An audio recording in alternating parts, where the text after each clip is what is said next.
and welcome aboard to this episode of the We Are Reading One Piece podcast. This is a podcast dedicated to following the entire story of One Piece from beginning to end as we focus on one volume each episode.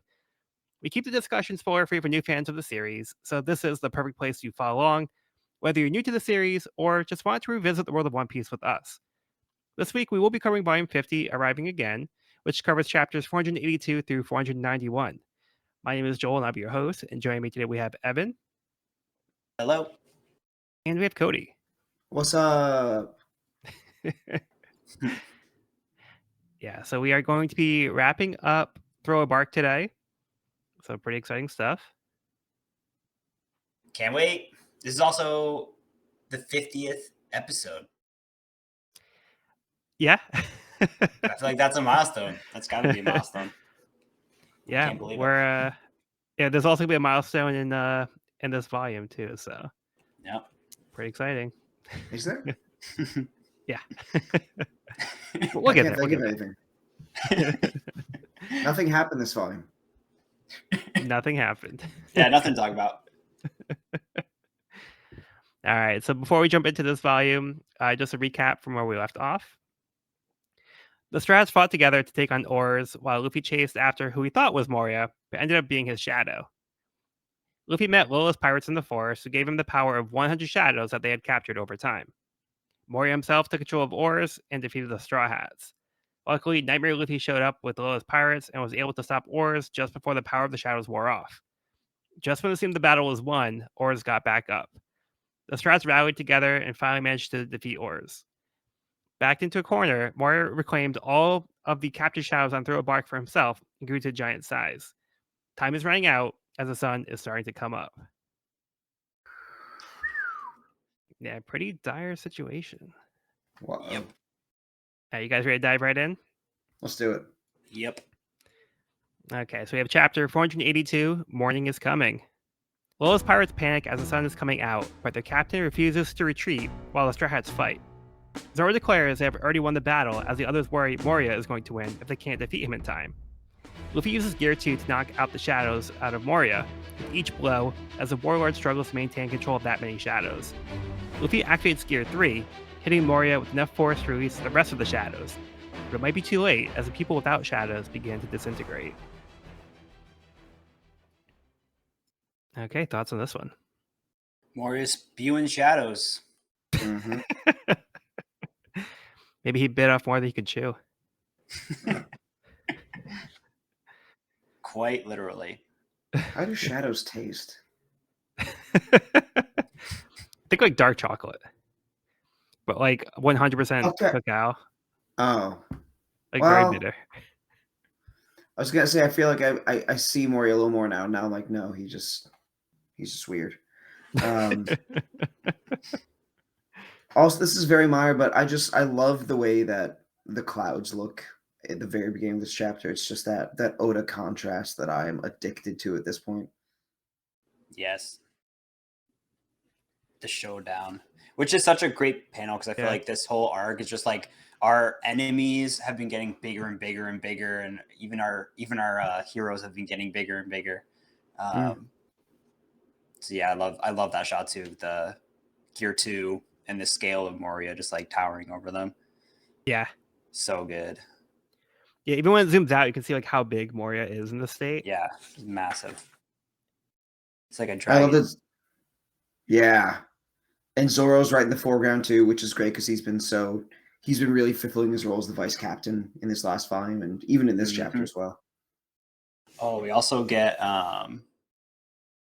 Luffy says rubber always bounces back, which is a slogan that is long overdue. Like such a good line. Like I can't believe we haven't heard of that until 50 volumes in.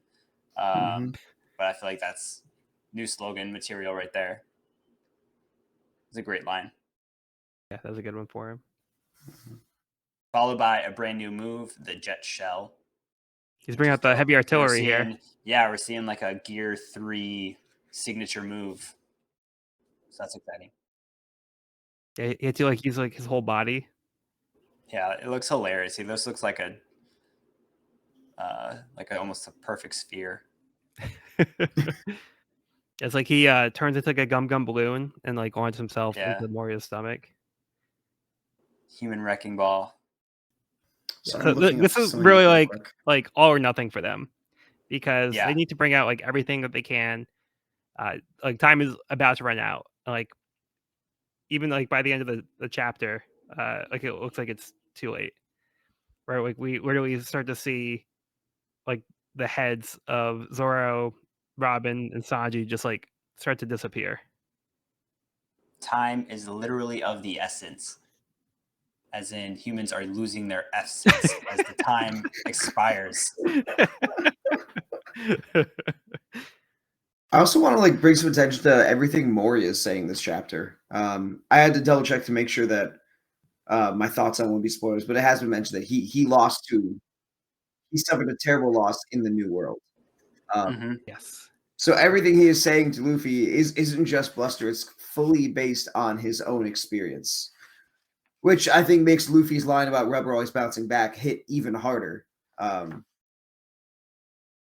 the New World is it feels like the way people talk about the Grand Line in the East Blue, but we Yeah. have Yeah. even more severe examples. Like this means a lot more than Mihawk slicing up Don Krieg, you know? This It's like place the is Grand Line of the Grand Line. yeah, The Grand yeah. Line. But like maybe worse. Yeah, some next level shit. Yeah. So I don't know. It's pretty hype. But yeah, with the conversation, I do like how Luffy's saying things too, like you're saying, like the rubber always bounces back, but also saying like I maybe I can nail this 6 out, but like you're never gonna like I'm never going to anybody pound me down, Mhm. and like they're showing that they're not backing down, and they've inspired Lowest Pirates who have also decided to stick with the Straw Hats who are standing firm. They're trusting Luffy at this point, but they're not like back out in case like he loses. Like it's like we're in it, like no matter what happens. So like I said, like they're all in, and the lowest pirates are following suit as well because they're inspired by the strats and like we're not going to fight our battle. We're not just going to abandon them and like hope that they win for us. Like we're in it with them too, like in the way that we can support them.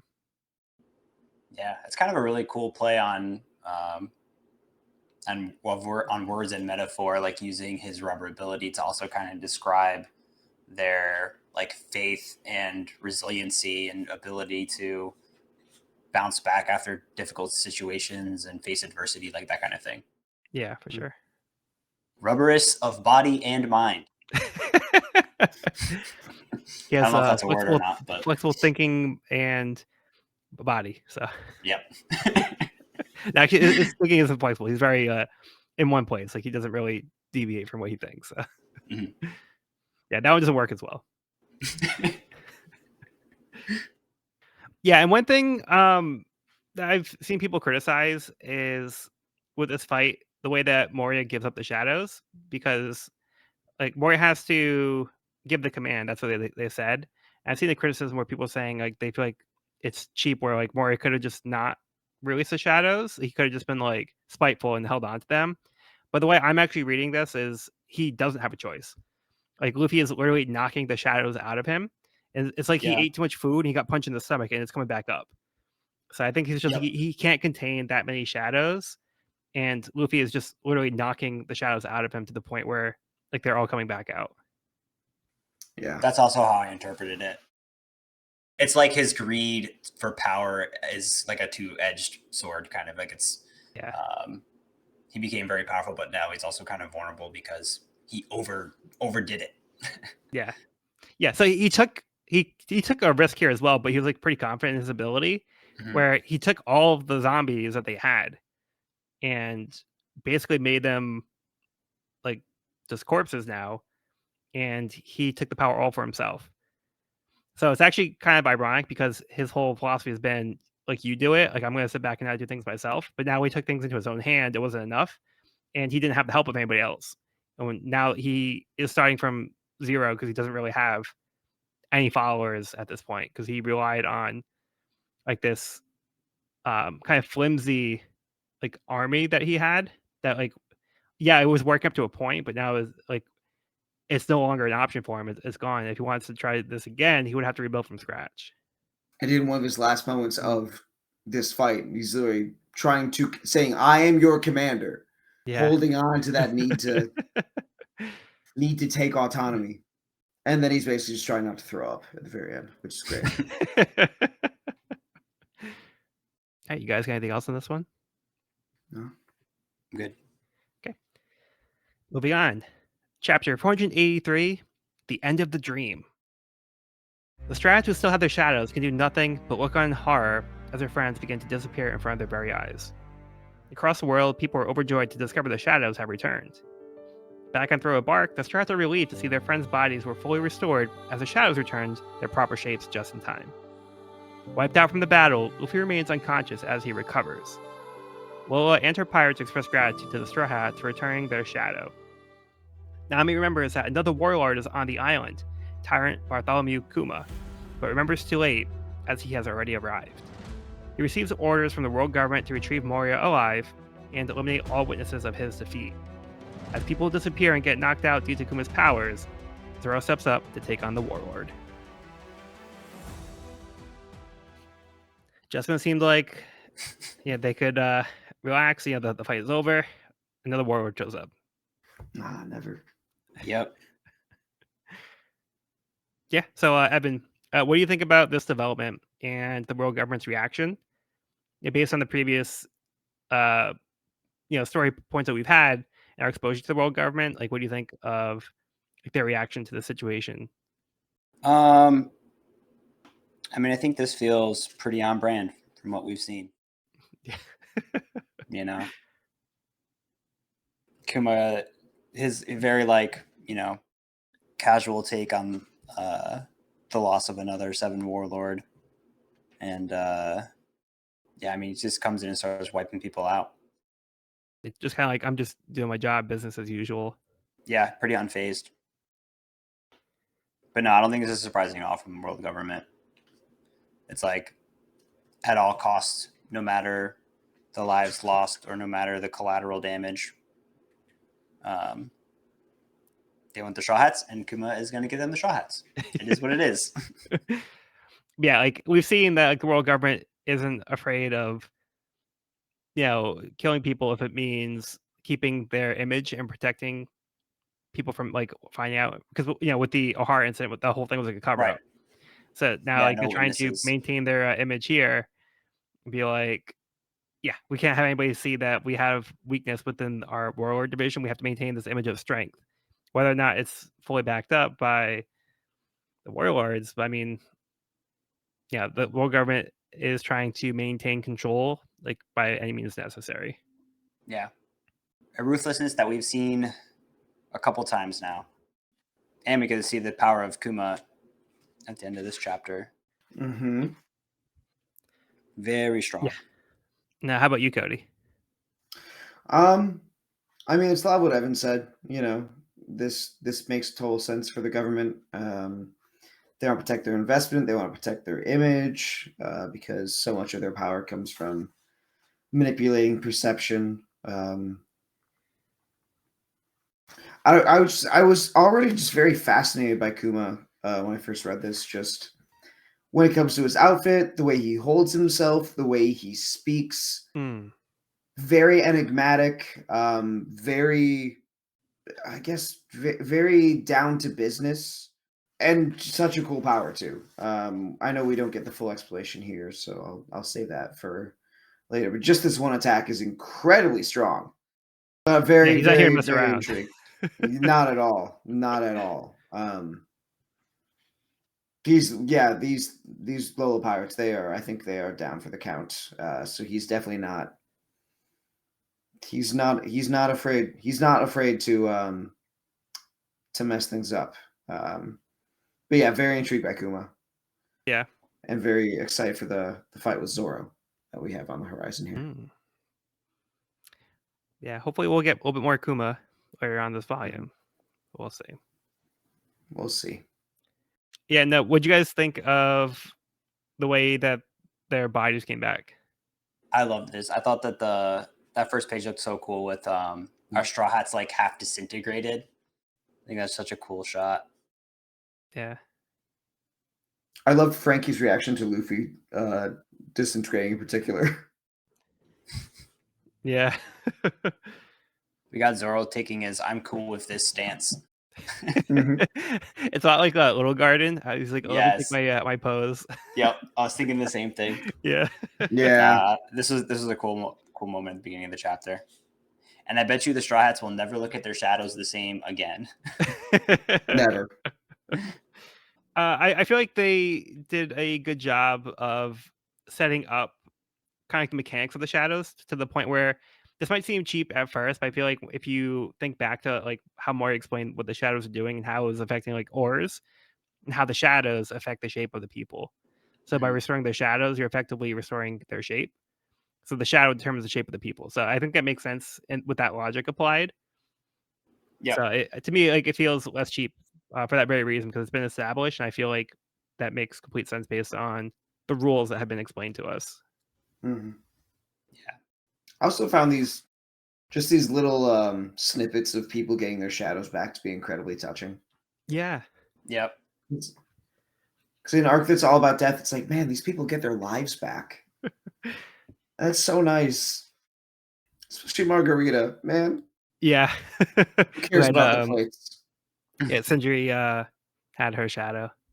But yeah, I mean, just like imagine like feeling like you're cursed for like all that time for like years, and like you had to like hide from the sun, and then like you couldn't like live like a full life, and like all of a sudden like one day like your shadow just comes back like out of nowhere. You're like, what happened? Like this is great, but like like why did this happen all of a sudden? You know?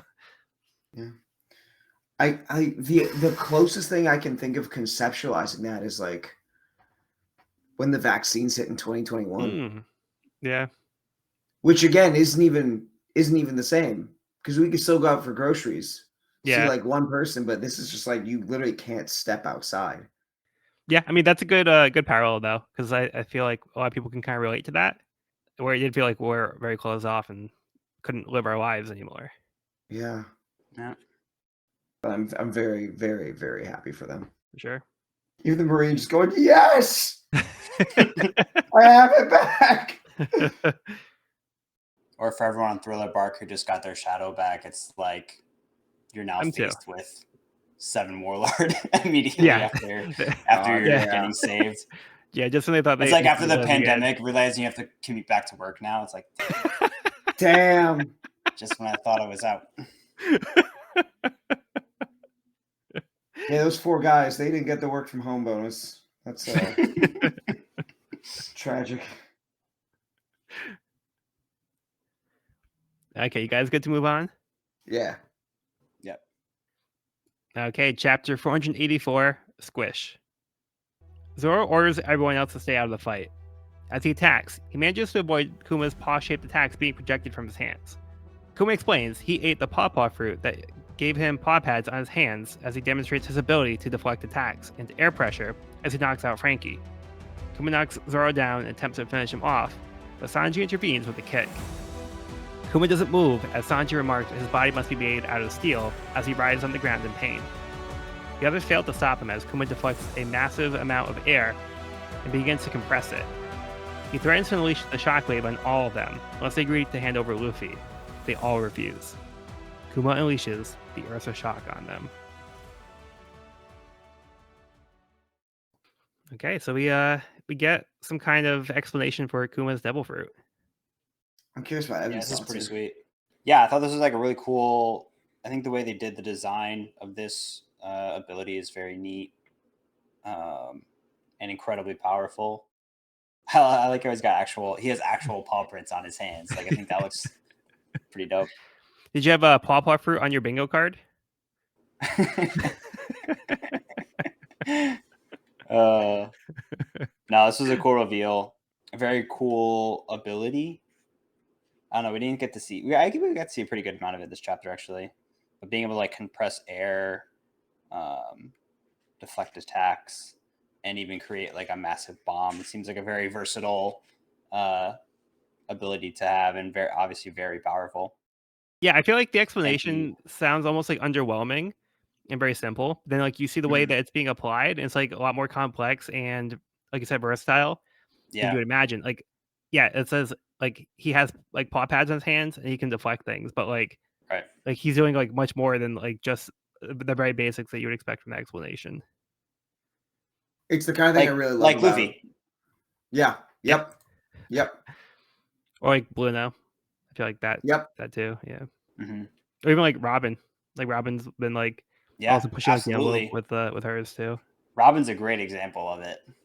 I just love when Oda takes like this very silly concept, finds its most fundamental element, and then stretches that element to its logical conclusion.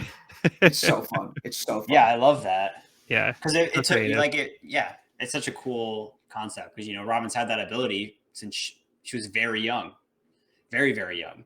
Yeah. So like it's cool to see how it kind of evolves over time, and it's cool. Yeah, this is an epic battle. Y'all know I love Zoro, so this is a very cool seeing Zoro in action and holding his own against. Well, maybe not holding his own, but the surviving against Kuma, one of the 7 warlords. Yeah, he's one of the warlords. Yeah. Yeah, he definitely stepped up to the plate here.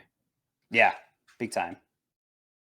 He even like tells everyone else like, stay back. I don't want anybody else to get hurt. Like I'll handle this guy.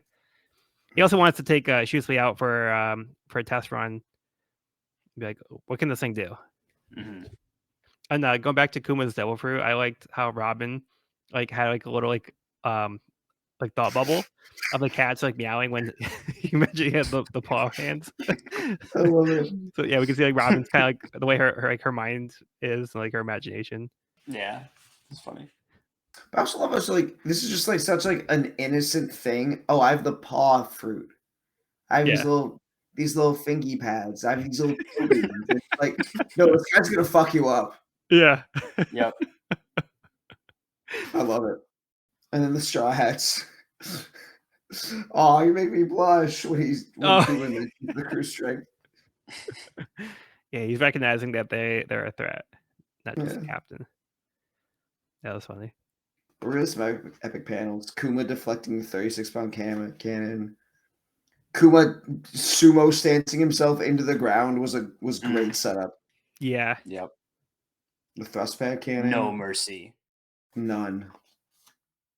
Yeah, I love this panel too. When like we first see Zoro standing in front of Kuma, you can see like how big Kuma looks compared to him. And Zoro's like ready to fight.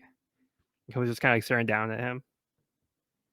Yeah, I feel like Oda's had more of these like downward perspective shots lately to really emphasize these height differences. Yeah.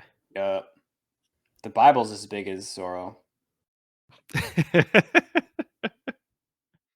Yeah, and then Sanji also tries to step up here too when he sees Zoro's in danger. So, as you know, he feels what he feels about Zoro, but like at the end of the day, like he still sees Zoro as his crewmate, and he came in to try to help him.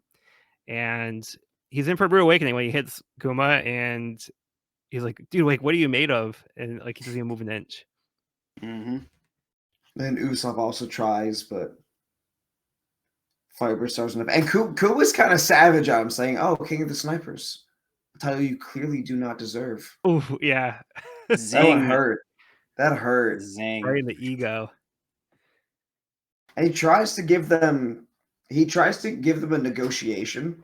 Yeah. Which I feel like is a lot for a representative of the government to do, to even negotiate. So you just give me him, you go free.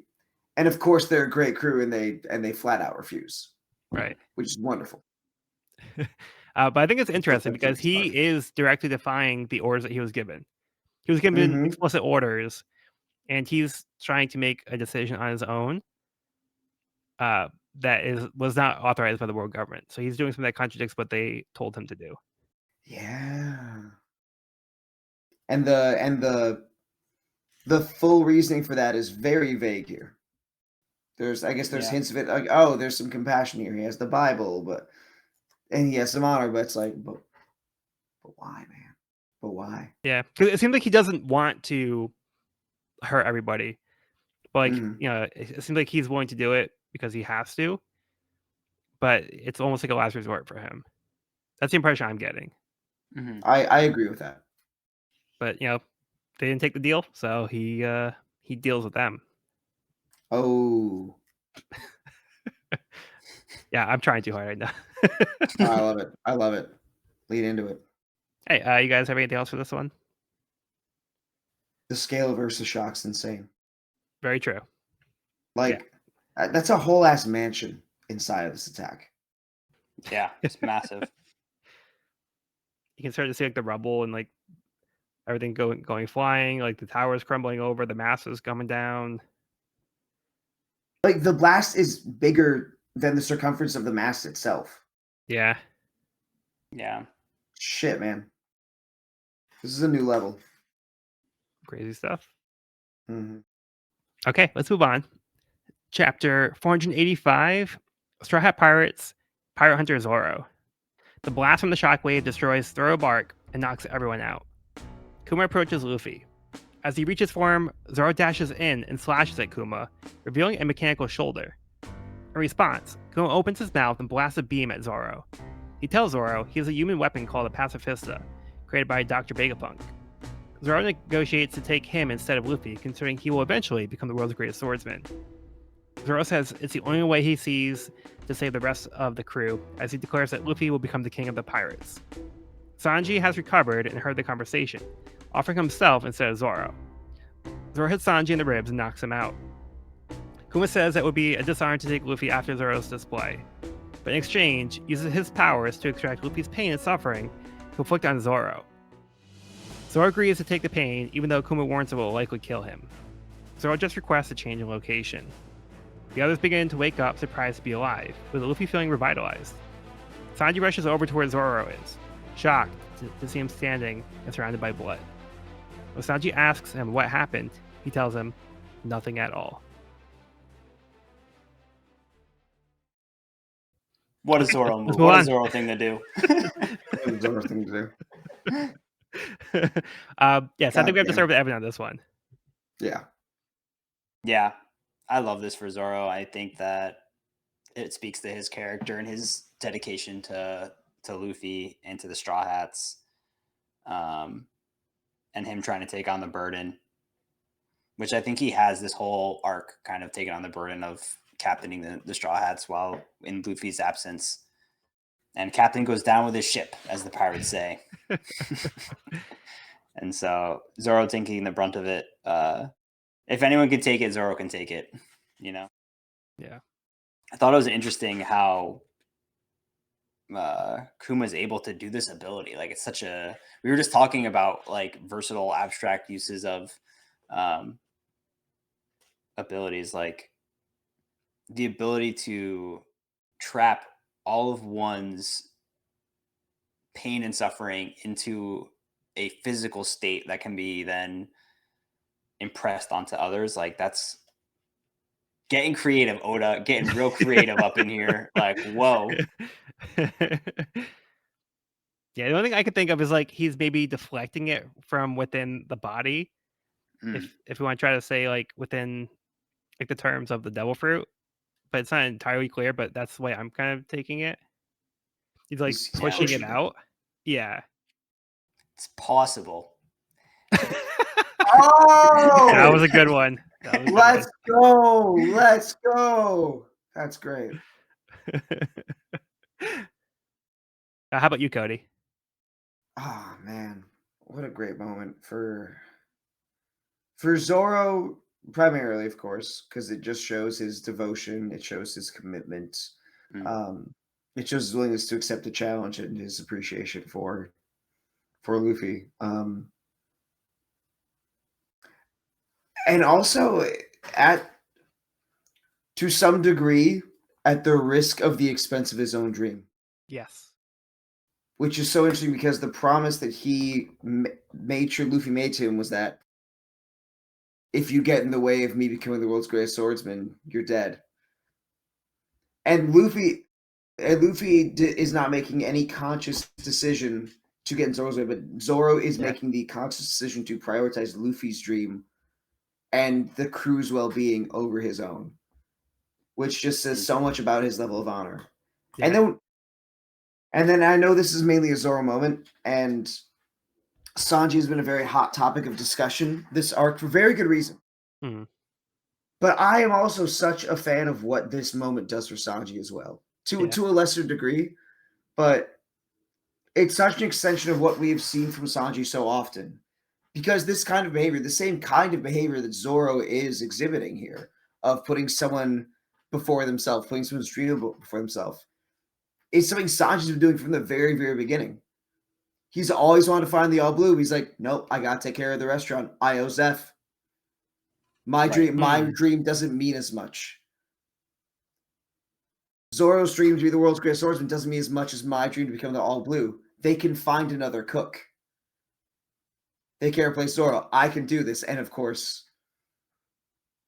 which is very valiant of him. And I guess is like the kind of chivalry that I've always enjoyed from Sanji. Right. And it's something that's always been very, very relatable. And I'm not gonna say it redeems the detractions from his character we've seen in this arc, but it certainly is reminiscent of everything I love about him and gives me at least a little bit of hope. Yeah, I didn't really make that connection with Sanji too about like him also like his whole life pretty much putting his dreams aside for somebody else, like with Zeph. And like at this point, like you said, he's also willing to step up and put his own self on the line too. So like even though he does it after Zoro, like it's still like the thought that counts. Like he's willing to go that far and he takes the action to do so. Like I fully think he would intend to give his life for everybody else at this point. 100%. And like you said, we also have had like some negative Sanji moments here. And while it did like make me feel differently about Sanji, like I don't think it erases everything good about Sanji either. Like it's like one moment in the series. Like Sanji's not a perfect character; he's a flawed character, but he still has like a lot of like redeeming qualities. He's still like an awesome character. So like I don't want to like pretend that like Sanji like because of like this one moment in the entire series, right? Like it doesn't erase everything good about Sanji. So yeah, so Sanji does step up here, and yeah, he shows that he's also committed. But I do love Zoro in his commitment, and I'm glad that Cody mentioned this because I was going to mention it if you didn't. But yeah, the first thing he says to Luffy is like, "You better not get away with my dream. Like I'll join your crew, but not if it means like at the expense of my dream." So he does make this decision to give himself up, but he's that committed to Luffy, and I think Luffy's really won him over. And Zoro definitively states here that Luffy will be the king of the pirates. So it's more important for Luffy to become the king of the pirates than it is for him to do anything with his life, even if that means the end of his journey here. Yeah. Powerful words.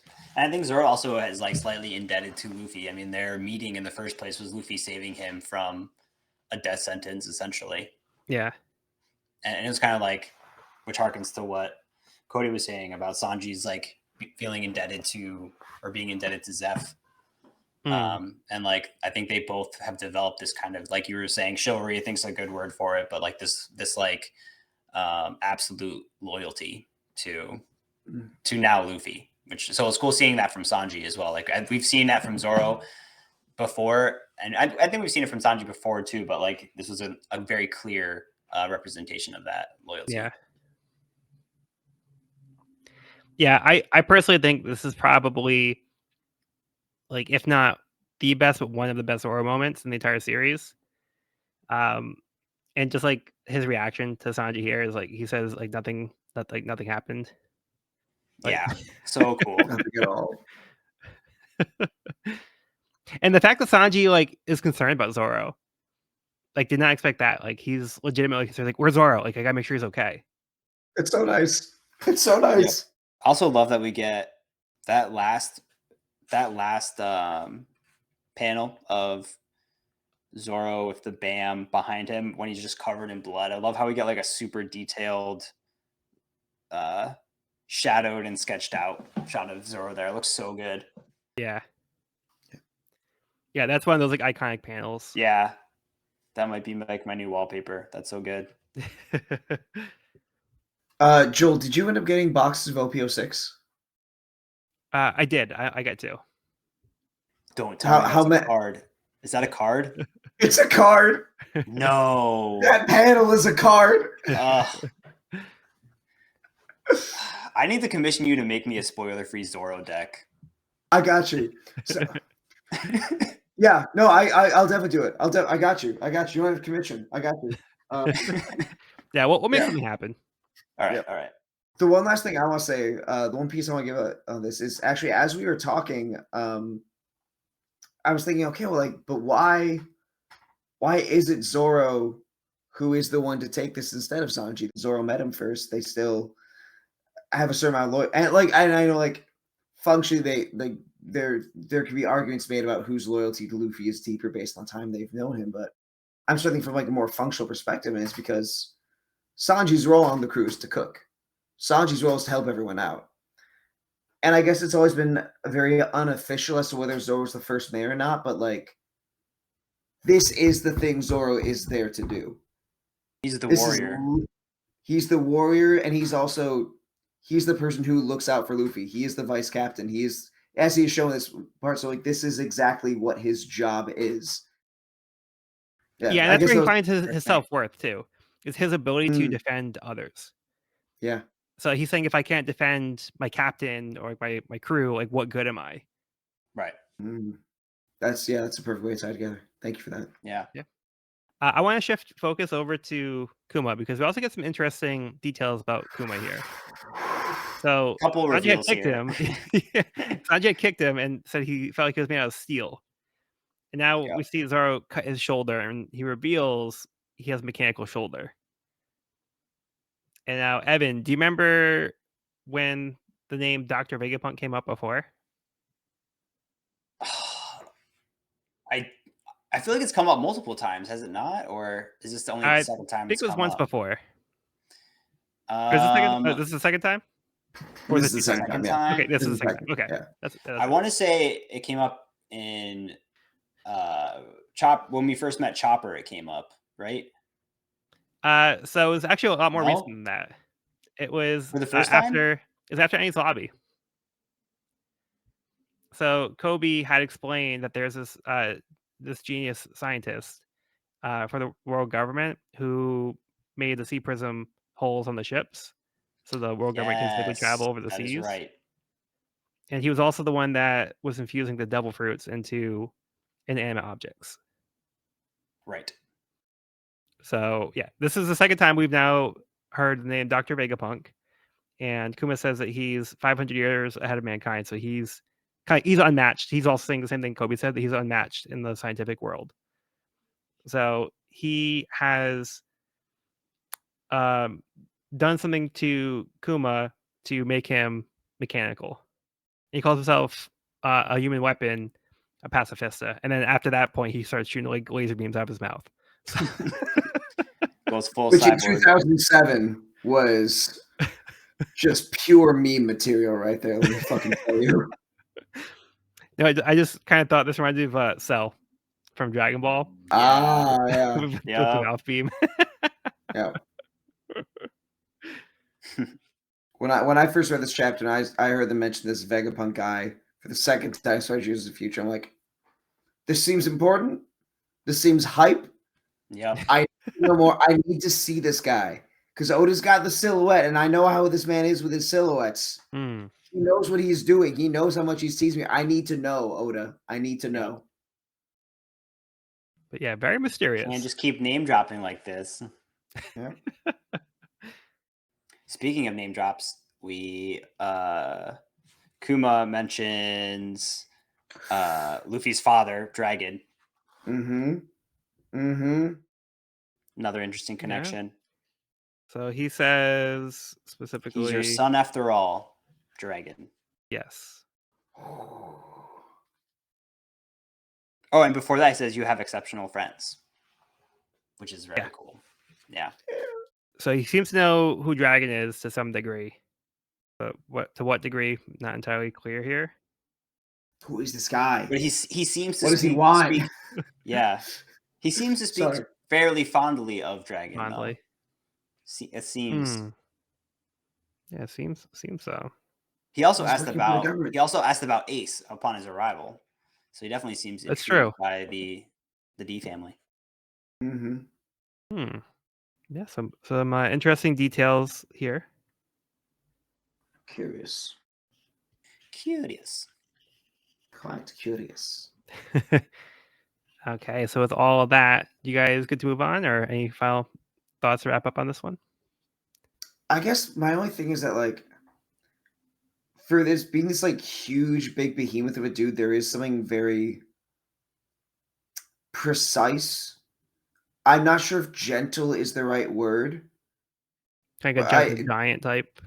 yeah, I just like when I imagine him speaking, it feels very, very soft, very deliberate.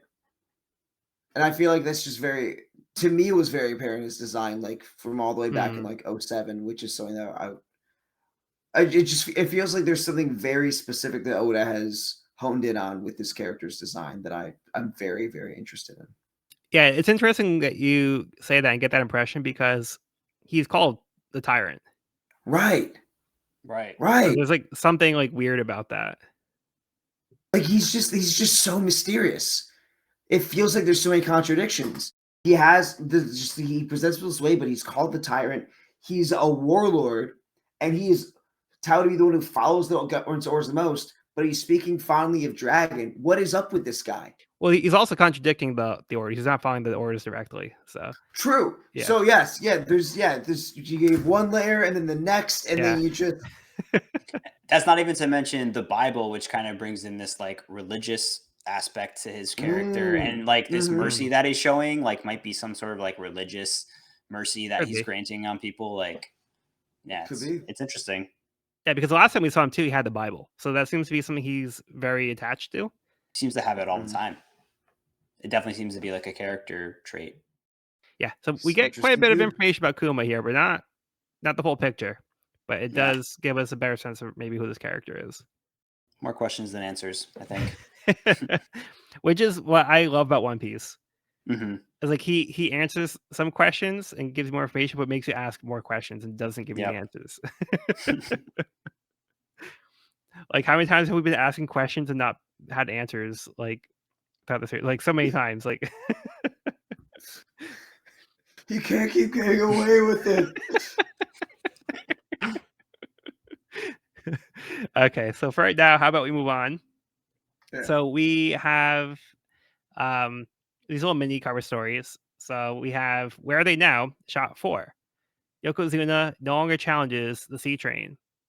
Kokoro, Yokozuna, Chimney, and Gombe hang out at Shift Station. So I don't know if you guys remember previously, but we had Where Are They Now? Shots before. So they're continuing from the previous 3. It was so long ago. Yeah, the Skypiea part 1 was, first it was the Konos Isa Rocky, then it was Viper and the Shandian restoring the forest, and it was Gone for and the Chief. So yeah, so it seems to be just more checking in with the more recent places that they left. Yeah, so we're just doing a little check-in. Good for Yokozuna. Yeah. He's been therapized. We love that for him. He's proven himself. He doesn't have anything else to prove. That's beautiful. All right, speaking of beautiful, moving on to chapter 486, Piano. A. Hogback and Absalom retreat from Throw a Bark on a boat with Moria. Hogback tells Absalom that Kuma was here to tell Moria that Blackbeard has been named Crocodile's replacement as one of the 7 warlords after capturing Ace, who is now being held and pulled down for execution. The Strats prepare the Thousand Sunny as Nami rejoices over the treasure that Perona left behind. Luffy takes an armband, though it's just costume jewelry, so Nami lets him keep it. She makes it clear none of the treasure is for Lola's group. Lola assures her that they wouldn't want to steal anything from them and calls her Namizo. Nami realizes that she's the actual Lola and changes her tune, giving them a pile of treasure. Chopper treats Zoro as Robin wonders why Kuma would have left them. The Risky brothers saw what happened, but before they can explain, Sanji pulls him aside and has them tell him first. He tells him to keep it to himself and doesn't want Luffy to feel bad that Zoro did that for him. Robin creates an ear on one of their backs to listen in as well. They agree not to tell. Everyone decides to celebrate as Brook begins to play Binks' Brew on the piano. Luffy says he knows the song and asks if Brook is going to come with them. Brook is reluctant as he tells Luffy about Laboon. Luffy says he already knows and they met him. He tells Brook he's still waiting for him after all this time. Brook is relieved to hear that he can still fulfill his promise to see him again, as he thinks back on the time he was alive when he first met the baby whale. Man, there's a lot to talk about in this volume. I know. I don't even know where to start. There's so many good things that happen here. Let's start at the beginning of the chapter. Okay. So we see Hogback and Absalom They're still up and running. They're retreating with Moria, so his only remaining crew members left. Perna was going to ditch him before Kamui showed up anyway. But then we find out from the newspaper that the reason why Blackbeard was named one of the 7 warlords was because he captured Ace, and Ace is now being held in the prison in Pull Down, which we had heard about from Ollie back in Warrior 7, and this is where Robin was going to be brought to. So we know how that battle turned out. So we kind of saw them face off. We saw a little bit of the beginning of that battle, and now we get the result of that battle. Yeah, and from what we know about oh boy, Ace Lobby, we know that Impel Down is not where you want to go. No. And do you remember who else was being sent to Impel Down from one of the cover stories? I make you think back a lot. Yeah, I'm trying to remember.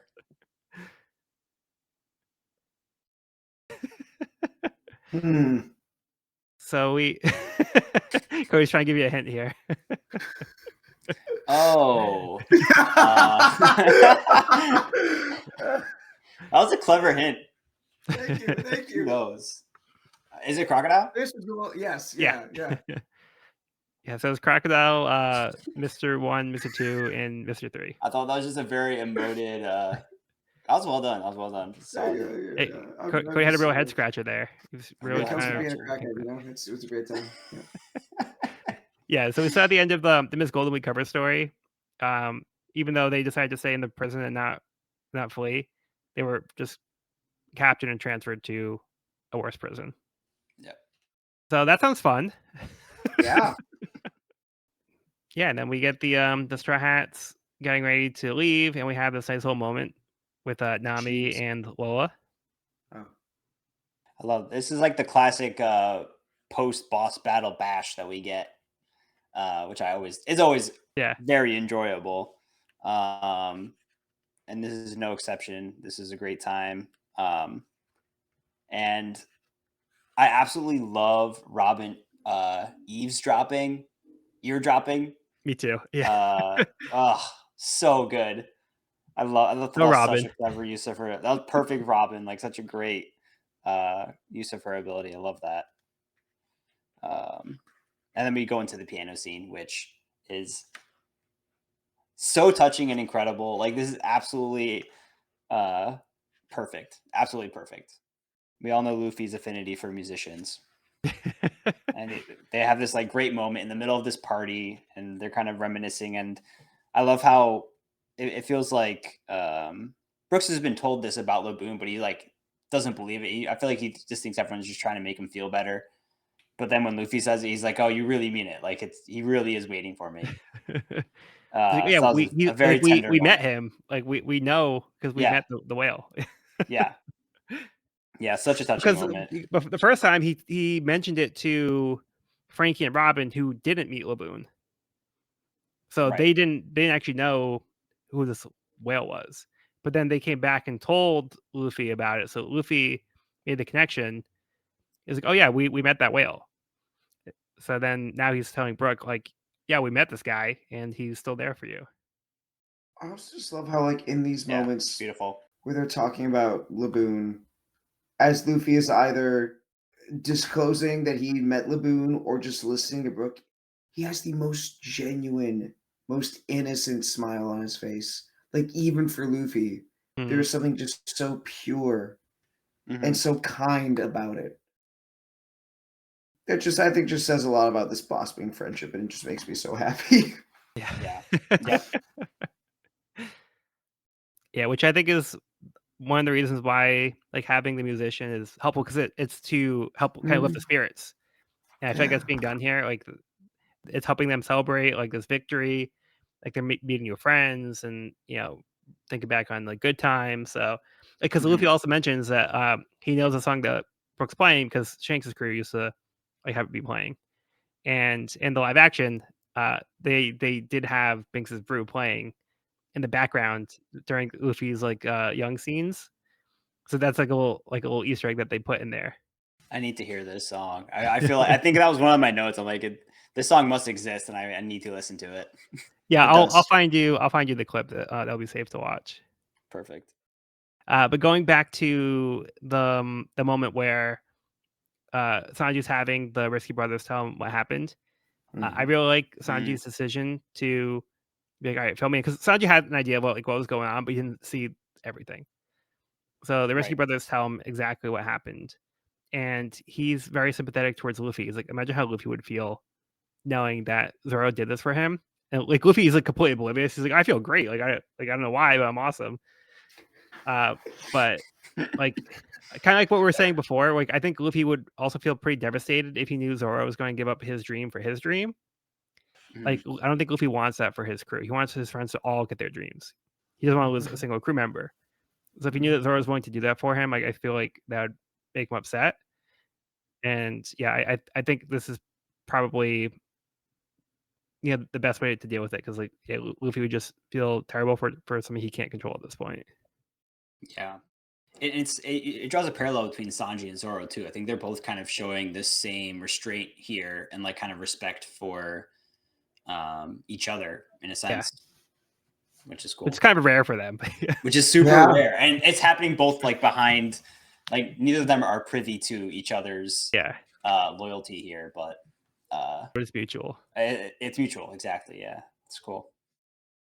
And the Risky Brothers are also kind of like, man, they're so cool. Like, yeah, we're not gonna tell because like cool guys don't tell. Yeah. Don't give us such stupid questions. I love them. Yeah, speaking of like rare moments too, we have Nami willingly giving up some treasure for her friend. With interest, of course. Yeah, even though like they hadn't like truly been introduced to each other, like Nami feels like she knows her because she met her shadow.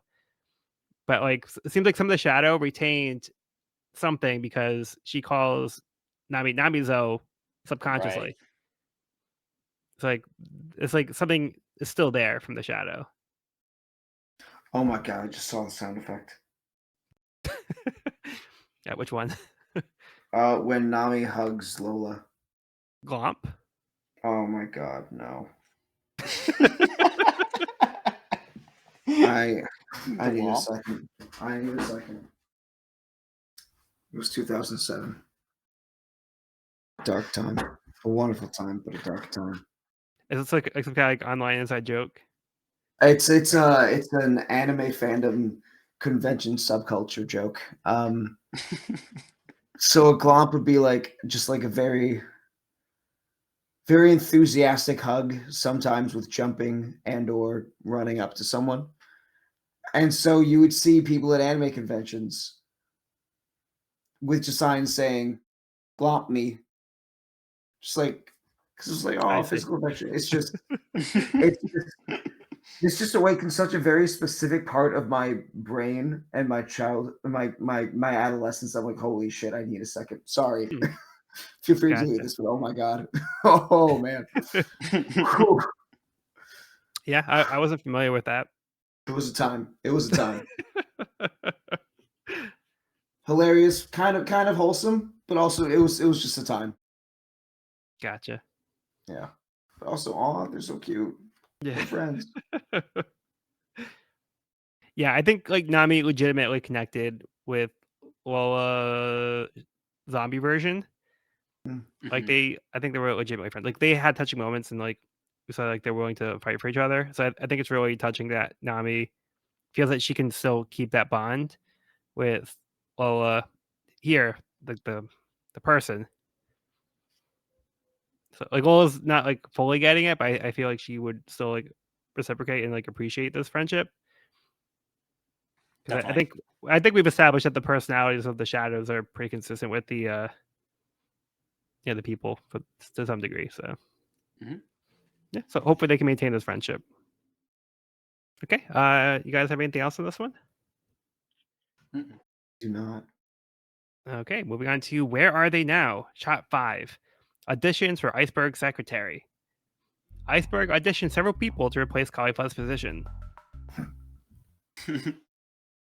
Getting quite the variety. Yeah. I love what even Tyrannosaurus is like, hey, wait, whoa. It's a lot. Yeah. Tyrannosaurus is like too close. Yeah. Hey, Tersosaurus. I saw you last second, Terry. I think I know the dress code. Yeah, Yeah. right. There's even like this little girl, Kind of looks like Golden Week a little bit. kind of. Oh, Or I gonna think say Tashigi. Tashigi. Yeah, I think Yeah. Tashigi. Oh, Tashigi? Okay. Like a young Tashigi. Yeah. I see where you're going from though. Yeah, like the little backpack. little person. Little backpack. Yeah.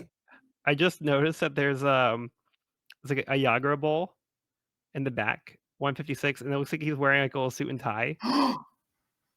Oh my god, I love him. I love them. Oh, I didn't realize that. That's amazing. That is so funny. I also wonder if 155 is like just a generically old or a generically middle-aged dude, or if this is like an homage to someone specific. Because the features just interesting. feel very distinct and realistic.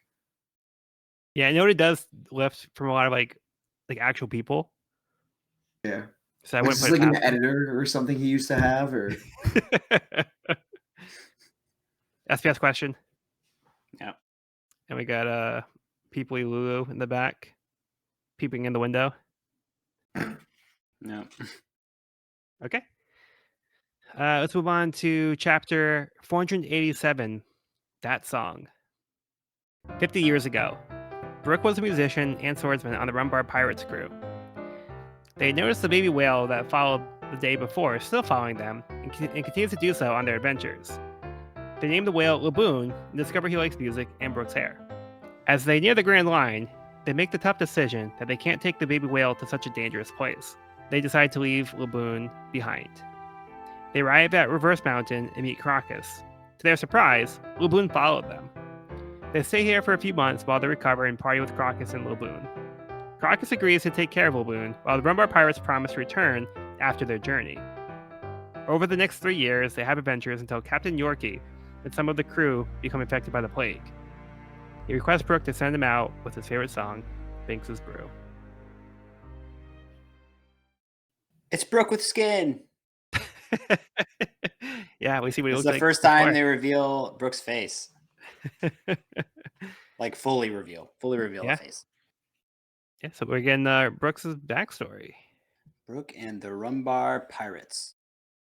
Yeah, Yeah, I love this is like classic, like beautiful, touching Oda backstory. And again, I think the Rumbar Pirates are pirates that seem like good people. They seem like our kind of pirates, you know, like, which is kind of interesting because it's like we have pirates, but then we have evil pirates, and we have good pirates and evil pirates, and evil pirates are now like working for the government. So it's kind of like the government's evil. I don't know. It's an interesting dynamic, world dynamic, but it's nice to see some good folk in the Rumbar Pirates. For sure. Yeah, there's some pirates that just want to have a good time and have fun and have adventures. And I think this is one of those crews. Yep, for sure. Yeah, and Brooke likes to wake them up in the morning with some tunes. like we love music and stuff, but like, come on, man, it's like 6 o'clock in the morning. We're sleeping. I'm up. It's awesome. I'm up. But like Brooke plays his role in this pirate crew and is loved for it. So yeah, it's cool seeing that interaction and see Brooke with his people. Yeah, and how about this baby Laboon? He's so cute. So cute. Some Laboon so backstory. Yeah, this is amazing. Laboon saves the crewmates. And they all worry about him. That's very cute. Make sure you protect him from the big sea monster. I love this little guy. Yeah. Yeah. They definitely like become attached to each other pretty fast. And we get the like the moment too where yeah, they say that Laboon is fixated on Brooke, and they said because that he likes his big head. Yep. So like we had seen before, he wanted to protect his hair, to protect his afro, so Mm. Boone would recognize him. So it's like that defining feature that he liked about Brooke. Does Laboon think, oh, this guy has a dark bulbous mass on his head? That's whale-like. I Yeah. identify. And it didn't occur to me until like the way you worded your summary. I was like, oh, new layer. Yeah, and throughout this, we have like little cuts to present day where Brooke is playing the piano and he's crying because he's thinking back on like these moments. Because like it's all kind of flooding back to him now, and he's like thinking like of what he went through and like Laboon and how he went like had these experiences with Laboon and like why this is like so important to him. Yeah, this is so sad. He has like all these memories baked into the ship that he's stranded on, and so like as he Yeah. wanders the ship day in and day out, he's like reminded of all these memories. Yeah. Yeah, it's pretty sad. Speaking of sad, they had to leave Laboon behind for his own safety. That one hurt me so Yeah. bad. Mhm. It's like, yeah, they care about Laboon. They want him to survive, but they know it's like too dangerous for him to go out to these seas. So Like the fact Laboon is just a baby is so very apparent here. Like Brooke yeah. mentions, like the page for, hey, you're just a nice little kid. Yeah. It's not safe for you, buddy. But just the number of question marks, it just makes you feel for the fact that there's only so much that a whale this young is gonna understand about like why they are turning their backs to him. Yeah. And it just hurts. Like, because he can't really understand what they're saying. Like he feels abandoned. Like, why are they leaving me behind? Mm-hmm. Like, I thought we were friends. But then they go reverse mountain, and he's there. I didn't realize till just now, but like while everyone else is just flabbergasted and a little disappointed in the fact that their gambit to keep him safe didn't work, Brooke is smiling like an idiot. I just noticed that too. Yeah, he I looks love like that happy. so. I love it. Yeah. So Crocus has been here for 50 years. Yeah. Very cool of him to be like, yeah, I'll take care of your whale, homie. Yeah. I got you. Yeah, he let them like chill here for 3 months. That seems like a long time. Mhm. But I guess they're just having such a good time here. And they're like, all right, well, I guess we have to move on with our journey. Yeah, it's really sad knowing the fate that like we know they're not coming back in like just 2 or 3 years. Yeah. So they don't know that when they set out here. Like they fully intend to come back, but they don't know what future has in store for them. And like you were talking before, all these intercuts between far past Brook and present Brook, and now as we get more and more of recent past Brook, or like Yeah. in between Brook, this isn't even recent past, but just him picking up the skull of his friend, who also had firm roots in his hairline. Yeah. He's sick. Like I can't even imagine. It just says so much about Yeah. why he's so weird right now, just how traumatic this experience was for him. Yeah. And going back to like the conversation that Frankie had with them, he's like, man, like what kept you going this whole time? Mhm. And like we see like how depressing this is. Like he's on this like destroyed ship with all of his dead friends. He's the only one left. And he just has like these memories like haunting him. That's the only thing to keep him company is like the memories that he has and the promise that he made to Laboon. That's like what keeps him going. We see like he does have like that drive because of the whale. So like Laboon is like kept him alive this whole time. Yeah. Which is crazy because like his outward personality is so like chipper and lighthearted and happy go lucky. Like he comes off very happy and upbeat. And it's pretty wild knowing his very tragic and very dark and lonely and sad backstory. Yeah, and I think that's a common thing for some people too. Like some people are very good about not letting that show. Whereas like some Mhm. people, like on the outward side, they seem very jovial and happy, but you don't Yeah. really know what's going on internally. So like we don't know what struggles he's actually going through, like how much of it is like, just for a show, how much is it him trying to cheer himself up. It's hard to say for sure. I mean, That's like so true. they like all the stars have gone through a traumatic experience, but they Mhm. have all been able to find something to keep them going, and they found like new friends and like people to live for in their crewmates. So it's good that Brooke found a new crew after all that he's been through at this point.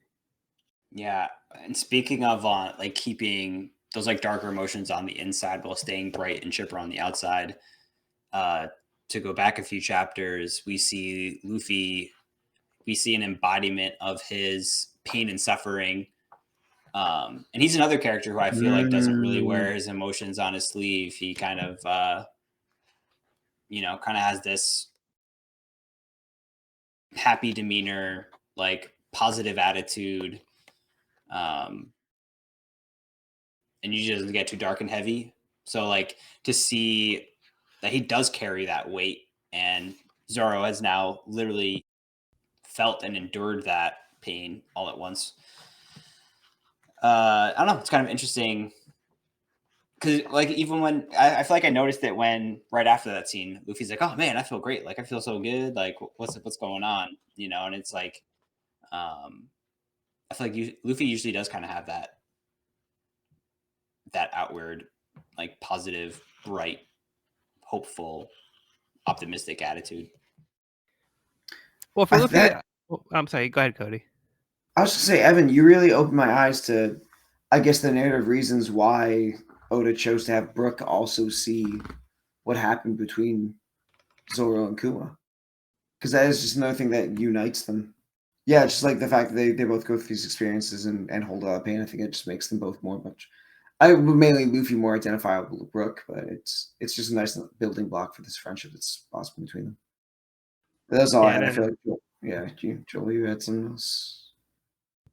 well, I don't want to like really contradict anything, but I do feel like Luffy is just a little bit more straightforward. I feel like maybe the pain and suffering that was taken from Luffy was a little bit more physical than Mhm. anything.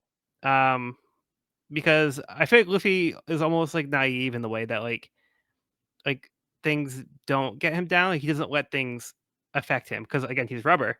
Oh, so like he like will tend to have those things bounce off of him, like Yeah, totally. metaphorically speaking. I'm Mhm. sure like Luffy has also had these tough experiences as well, but I just feel like he doesn't tend to dwell on those things. I think he's more focused on looking ahead. But I do think that with a lot of these other characters that we've been seeing, like Robin, also in particular, has had a tragic backstory, Mhm. and that has been like a heavy weight with her too. Right. So I feel like we True. have a lot of characters that are carrying these heavy burdens and these traumatic experiences that they've lived through, and they found like a way to keep moving forward.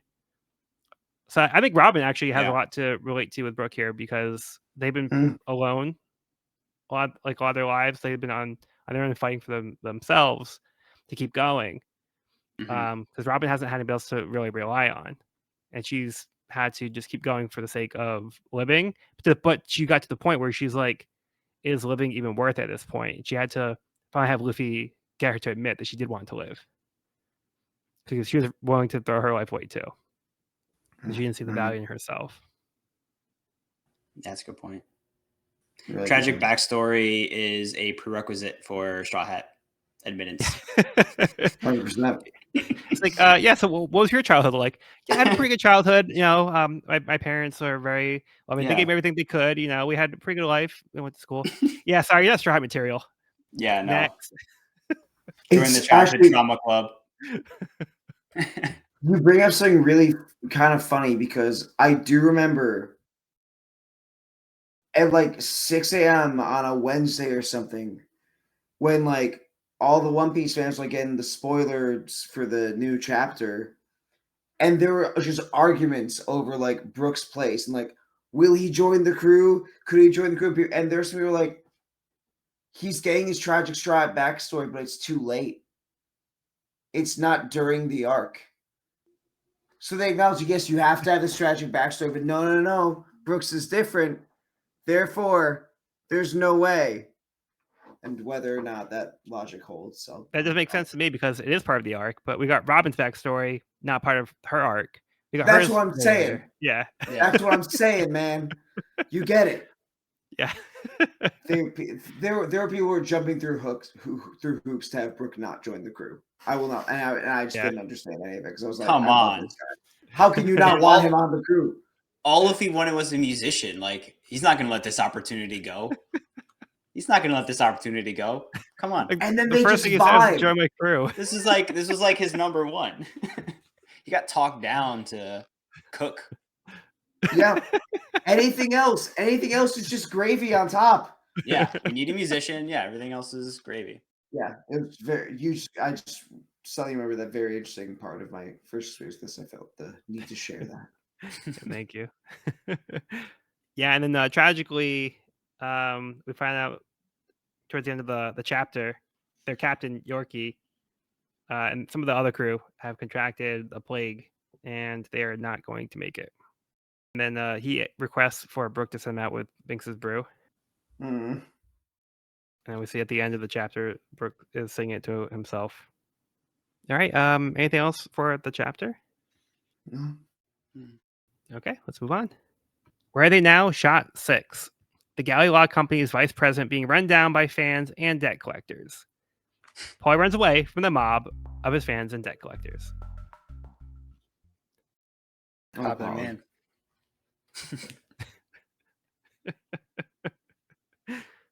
Yeah, I love the two people who are swinging on the ropes from like the top of the page. One's a debt collector and one's somebody who's a fan.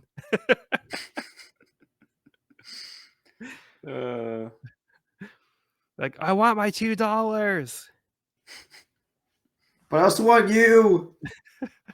Have you guys seen Better Off Dead? No. John Cusack in the 80s. Yeah.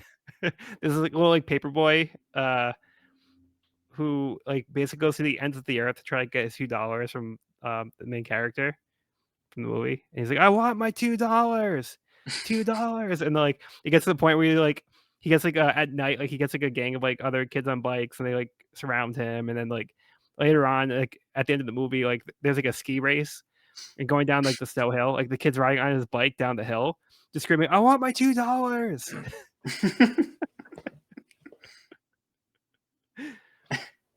Okay, moving on to chapter 488, Song of Life. Over the years after losing his crew, Brooke spent his time in isolation, trying to entertain himself while thinking back on his fallen comrades. In the present, Brooke stops playing for a moment and pulls out a tone dial that he had stored in his skull. Brooke tried to carry on the will of Yorkie as the acting captain of the Rumbar Pirates, but eventually the remaining crew was attacked and wiped out by poison arrows. Before they died, they decided to record a performance of Binks's brew that Brooke could play back for Laboon that comes back to life from his devil fruit. Brooke plays the recording for them while playing along with it as everyone sings along. All right, thoughts on this one? The paddling in this chapter is to die for. Fuck, Yeah. no pun intended. Skull joke. No, legitimately no pun intended. But the paddling is wonderful. The paddling is fucking wonderful. Yeah. So good. Especially this part where we get like the full lyrics to Binks's brew. And we just see. Yeah, I love that. Oh my god. Yeah, really well done. Like the past to the present. Yeah. That's beautiful. Yeah, it's really well done. And then the Shall We Sing panel. The space in that. Yeah. Yeah. A lot of really good panels. Really.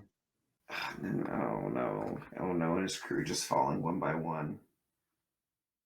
Yeah, like that's like I love like the wording where he says like our jolly band is down to a quartet.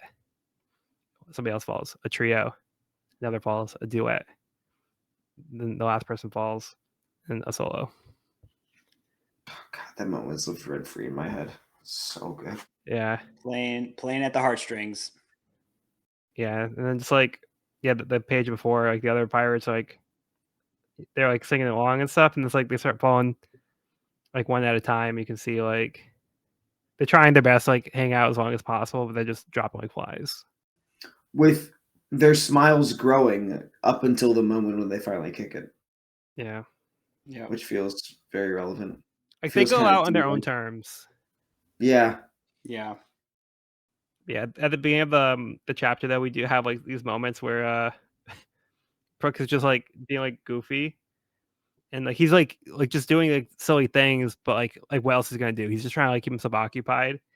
Like we see him practicing like, the 45-degree angle where he just leans against like the wall.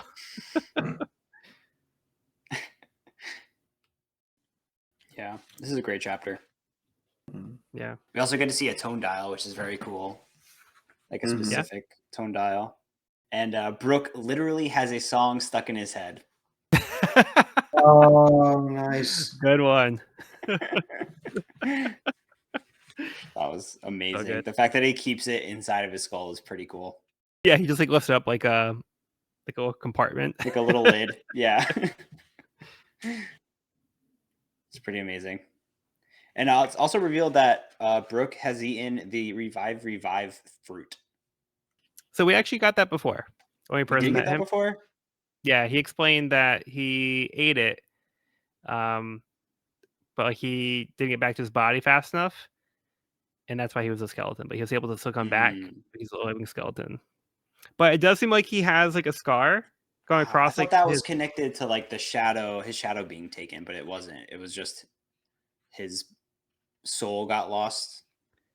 Yeah. So what happened was after he died because of the devil fruit, like he just couldn't swim when he was alive. But he had died, and because of the fog and the Florian Triangle, he couldn't find his body. So by the time like it was like a year later, he found his body. It was already a skeleton. So he lost his shadow and his soul. Yeah, he lost his shadow after, because like up to this point, like, Yeah. right now, he has a shadow. But yeah, Gotcha. His eventually body got his very soul loose. back, then lost his shadow. Okay. Yeah, so eventually he found Thor Bark, or Thor Bark found him, and they took his shadow. Right. But yeah, if he had found his body sooner, like he would have been back to normal. Like if like let's say he died and like a day later he found it, like he would have been fine. Right. But speaking of his body, like he has like a scar across his forehead, and he has a crack along his skull in the same shape. So it seems like that crack must have happened when he was alive. Yeah. Or could have been what killed him. Or no, he's got it while he's alive. He's got it. Yeah, he's got it. Yeah. I love the fact that they thought to record themselves with this tone dial. Like they were still thinking of Laboon even at the end. They're like, hey, before we go, we gotta get the song out for Laboon. Because Brooke, you're gonna come back and it's gonna be like your job to get this recording to him. So the fact that they knew that Brooke was gonna come back, they're like, it was worth doing the song for him. Yeah, it's beautiful.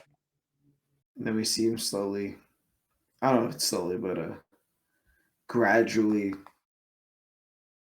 slip into being just a total lunatic in order to deal with the loneliness and the sadness of everything he's dealing with. This poor guy.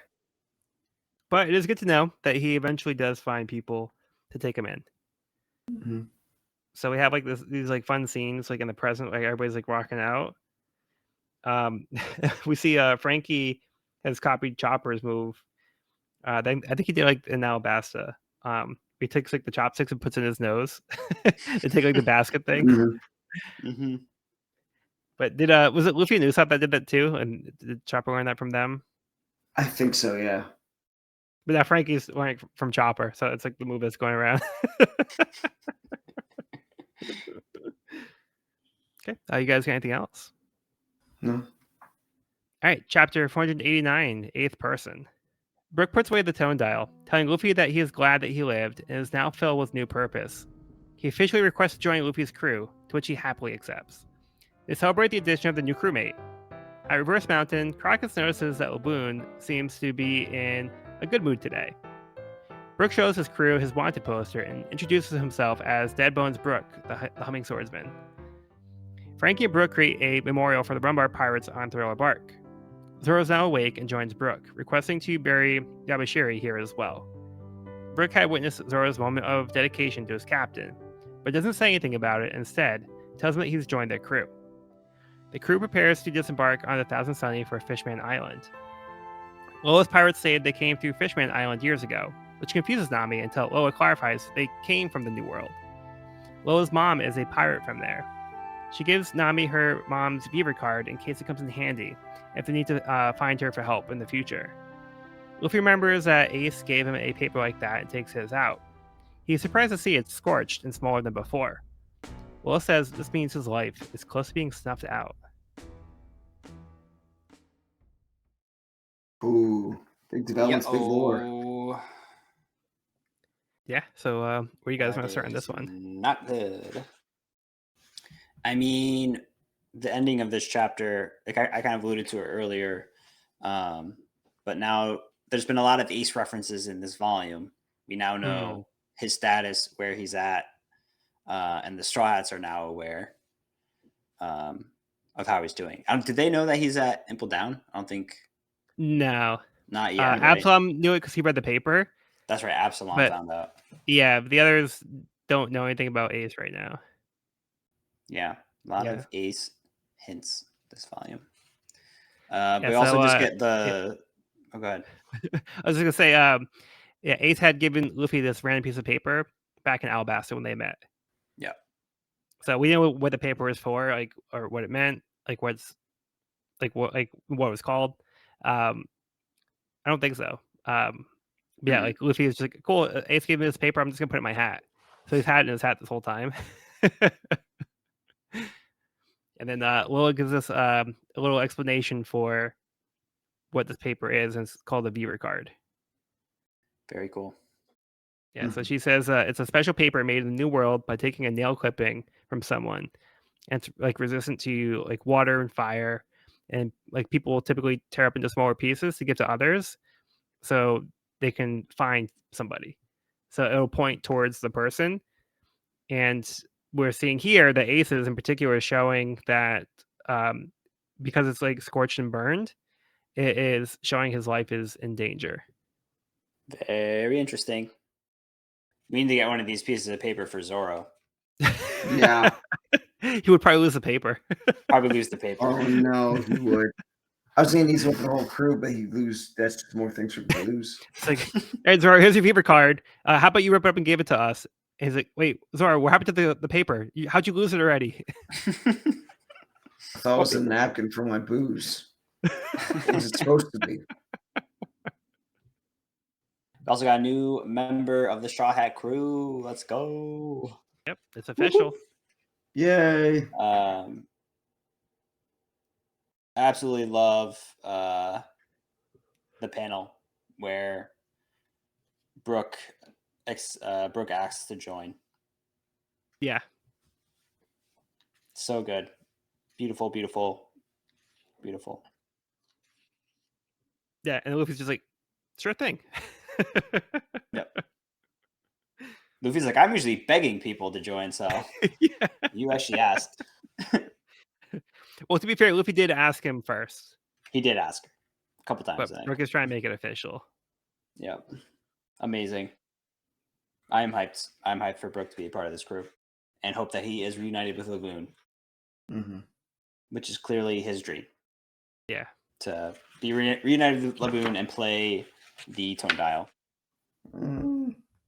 This nice little like image of the Rumbar pirates in the shell. Yeah, so good. Love that. We also get a little cameo from Laboon's reaction. Well, like unconnected, like he's just in a good mood, but it's like he can almost like sense something like good is happening. Yeah, that's what I got that sense that he like can kind of sense something good just happened. Yeah, and I also in this moment totally forgot that Luffy had left his jolly on Laboon. Oh, I had forgotten about that till this panel. I was like, oh yeah, it all comes back. Yeah, and Brooke introduces himself formally, and he also has a wanted poster. And he also has this detail. He mentions that long ago, I was the leader of a battle convoy in a certain kingdom. After that, I served with the Rumbar Pirates as a musician swordsman, later stepped in as captain. So, yeah, I think it's very interesting. I don't know what kingdom he originally came from. But before that, like before he was a pirate, he had some kind of like battle experience. Mm-hmm. Dead Bones Brook. More like Funny Bone Brook. I also mentioned I didn't mention it in the summary, but Usopp designed the Rumbar Pirates memorial. Frankie built it. And Chopper picked the flowers, but Usopp did contribute to the design. Chopper's so adorable. Yeah. Yeah. Also like this moment between Zoro and Brook. Yes. Yeah, they have a nice little bonding moment here. Like Zoro's finally back in action. He's been like out of action. Yeah, he like missed the Ever. party. Yeah, he missed the whole party. He's been down for the count. But has a nice little quiet moment here with Brook, which I enjoyed. Yeah, and Zoro respectfully asks to leave his sword here. Mm-hmm. To like let it rest. And like we talked about before, Brook is aware of what Zoro had done.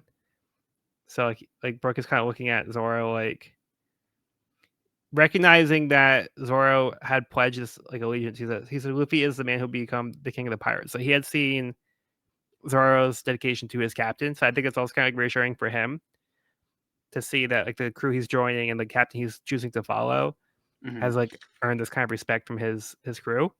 And he's seeing like what kind of people they are. So I think he can join the Straw Hats like with peace of mind, knowing he's joining a good crew. Yep. Yeah, and like I said earlier, I think the Rumbar Pirates and the Straw Hats have a lot of similar have a similar vibe from what we've seen. I think. Yeah, for sure. All right, so Cody's hopping off early, but before he does, I just wanted to see if we can get his rankings real quick. Do you want to run us through your current rankings? Yeah, I'm pulling up right now. Actually, I believe. So I have in S tier, Water 7, followed by Baratier, Arlong Park, Ennis Lobby, and Alabasta. In A tier, I have Drum Island, Jaya, Orangetown, Skypia, and Romance Dawn in that order. Then B tier, I have Serp Village, Reverse Mountain, Logtown, Longing Long Land, Little Garden, and then Whiskey Peak at the very bottom. And as I looked like this, as I looked at this list for the first time tonight, it was very tough. But I got to think about my experience rereading this chapter. There is a lot I got out of it that I didn't necessarily appreciate the first time I read it. But it's still, and there are so many hype moments. Brooke is still one of my favorite characters.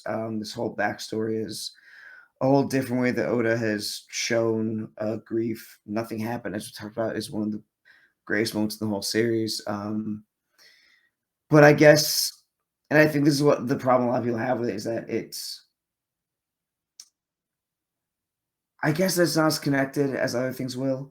But I guess I want to say it doesn't feel like the stakes are as high or that it is making as much of a dent in the overall narrative, like things such as Water 7, Brache, Arlong Park, and Islami Alabasta do.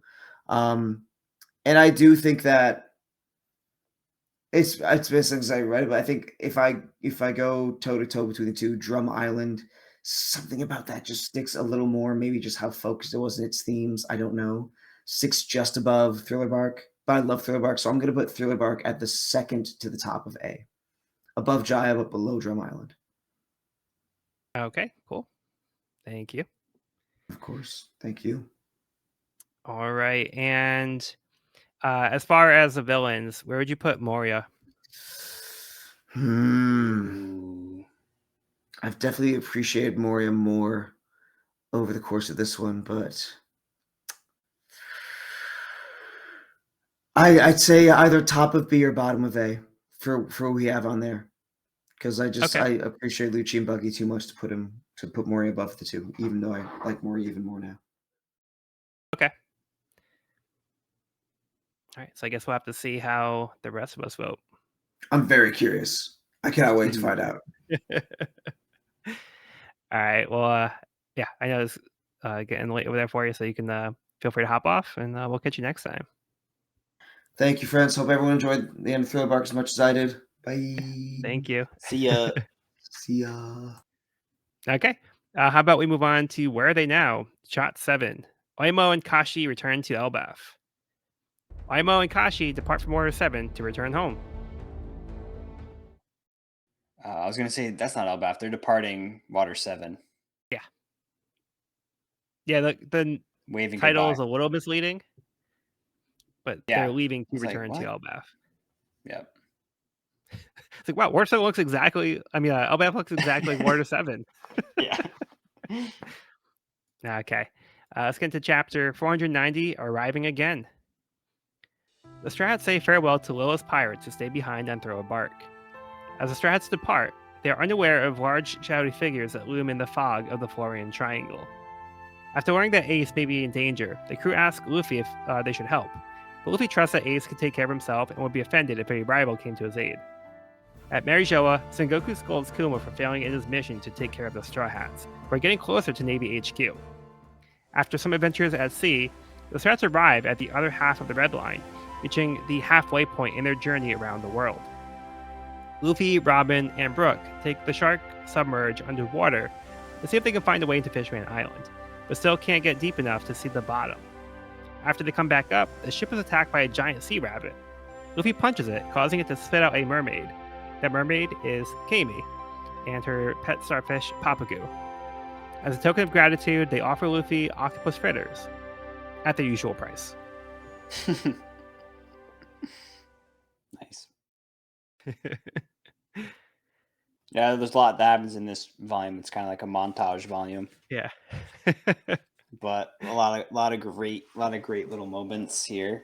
We Yeah, finally Cody have a was saying musician. that yeah, Cody was saying that Throw a Bark seemed very disconnected, but I think there's a lot of things that are actually connecting it to the world as a whole. Mhm. I think more so towards the end of this arc here, but yeah, I mean, I think that Throw a Bark as a whole has a lot to offer, and there's actually a lot more world building that I remembered being in this arc. Yeah. Yeah, especially with Kuma coming in, kind of mixing it up with two warlords. Yeah. Good stuff. But yeah, this chapter is it's a feel good chapter for sure. Yeah. I feel like we usually get this from from Oda at the end of from Oda, like at the end of these arcs, we kind of get these like really nice like interminglings of the crew and like celebration. And here we get a celebration of Brooks joining the Straw Hats, which is like that. The cheers panel that we get here is Yeah. amazing. Love it. Even Robin's raising a glass back there. And then we get a little lore as we see Kuma and Garp too. Yeah. Garp really is a D. He's just like so like nonchalant about this like stuff. Yeah. Like dude, Sengoku, relax. Like Kuma didn't do his duty, but let's just sit back and have some tea. Yeah. No, he's talking about it. Yeah. Well, so this little conversation kind of led me on this like side tangent, just thinking about now we're down to another 7 warlords. So we're gonna need to fill another missing seat with Moria out of the picture. Well, they aren't actually kicking Moria out. So the point was to retrieve Moria and maintain his image. Mm-hmm. So it's not gonna be widespread news that like unless they report it that Moria was defeated, like they're trying to keep that like under wraps. So their intention is to keep Moria as a warlord, but Crocodile, on the other hand, was captured because he was pretty much like going against the will of the government. And, like he was actually planning to overthrow the government. Mm. So like they took him in as a criminal for like what he was doing, but Moria is falling in line with them. So they're like, all right, we're gonna keep Moria as a warlord. Like that's fine, but we just don't want people to find out that he got defeated to make us look weak. But Kuma didn't successfully kill all the witnesses, correct? No, but it doesn't necessarily mean that they're gonna like talk about it. The world government wanted to do it just in case they would, but their intention was to keep Moria as a warlord. Gotcha. Yeah, I will save my side tangent for another time. Okay. Yeah, we got like some fun little adventures here though. Mhm. Yeah, they're out at sea, like the weather's going crazy. They got a sea raccoon. There's like a round rainbow. Yeah, around Rainbow. There's like sea snake currents that they're riding like on top of the water. And then they finally reach the other half of the red line. So at the top of the episode, I mentioned that there was a milestone. Yeah, big So they milestone. reached the halfway point in their journey for reaching the One Piece. Volume 50. Volume 50. Pretty cool. Yeah, this is pretty awesome. Pretty awesome moment. Look how far we've come. Made some Yeah. new crew along the way. Many adventures. Yeah, what a journey. And what a big milestone too. Like Yeah. it's pretty exciting. Yeah, and before we leave Throw a Bark altogether, I just want to point out it's not clear what exactly is happening, but there's like this panel where it says like the thick white mist was also abundant on this day, cloaking those mysterious waters like a white veil. And we can see like in the background, it looks like there's like these large like shadows, Mhm. and it looks like some like eyes like, glimmering. Gleam. Yeah. Yep. But it's not clear if they are actually figures or if they're meant to just look like figures. So there's like these shapes that are hidden in the fogs of Throw a Bark. So just very curious, like what's going on here. Yeah. Yeah, no predictions. I don't know. Yeah, I mean to be honest, like not entirely sure, but Who knows? yeah. So that's one of those mysteries that we don't have an answer for. Not yet. It reminds me a little bit of the silhouette we saw right before the Skypiea Yeah, arc. We got like the Luffy blocking like, out the sun. But yeah, we saw the Skypeans looked like the shadows of giants. yeah. At least these look This like they kind have of feels eyes. like that. I know. It's like looming to like the next arc. It feels like.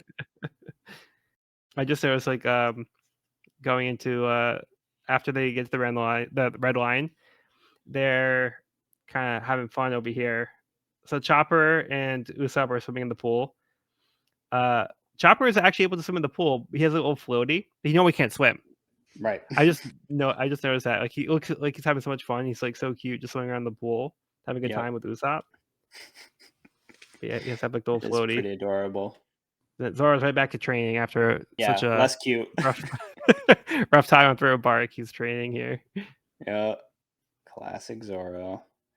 That's what I'm saying. I really do love these like little breaths that we get in between arcs where it's just like kind of the crew being the crew, everyday Exactly. stuff. We're not on an epic adventure. There is no like immediate threat to everyone's lives or the world's is coming to an end. Like it's just kind of these like nice little like down moments in between arcs that are just like really enjoyable. Yeah, like little slices of life for them. Yeah, you're like, oh, the crew like finally kind of just like getting to be themselves and like relax for a minute. Like I feel like Yeah. as a reader, you also get to like kind of relax in those moments between arcs, and it's quite nice. Lighten the mood after all of that Brooks backstory. Yeah, so then they're looking ahead, and Nami's trying to figure out how to get to Fishman Island. So the log post is pointing down, but they have to take the shark submerge to go underwater in the submarine, and they're trying to find out if they can see anything. It's like, all right, well, how are we gonna get down there? There's got to be some way, right? And they don't see anything, so they have no clue how to get to Fishman Island from here. But then they Yep. get attacked by this sea rabbit, who, when Luffy punches, spits out these familiar faces. Do you remember Kami and I Papagu? do. Absolutely. From the cover stories with Hachi. Yeah, I love how that cover story is coming back in full force too. Yeah. Love it. And do you remember how Hachi had met Kami and Papagu? It's the same way. Didn't he like punch a sea creature? Yeah. And he like accidentally saved them from a sea creature or something like that. Yeah. Yeah, like he fought like a sea creature and like it spit them out. So That's right, because that's when he was like he kept fighting like the boss of he was like fighting all the Yeah. bosses. Yeah. This is so good. Also, we get to meet like Papa Goo a little more too, which is fun. Yeah. We get like more of their personality too, because we might have like dialogue from them because they were just in the cover stories. Right. The Kami just has like these like ridiculous like shocked faces. Yeah. If she's offering food, she's got a place on this ship. Yeah, that's what I need to say to Luffy. I'll offer you food. Yep. Yeah, so we get a little text box to introduce Kami. So they say her dream job is designer. Her current job is octopus for shop employee. Kissing Gurami. What kind of that must be a fish, huh? Yeah. Never heard of it. But I like how when she offers the fritters to Luffy, she says it'll be 500 berries for one serving, and then Papa Go like slaps her in the face and like, "You're selling them?" And she's like, "I made a mistake," and then she has like the shock face, and like everybody's making the same shock face at each other. Love it. Yeah, so she's a little bit of a goofball. Oh, yeah, she even says over here, I tend to get eaten by sea monsters a lot. This is the 20th time.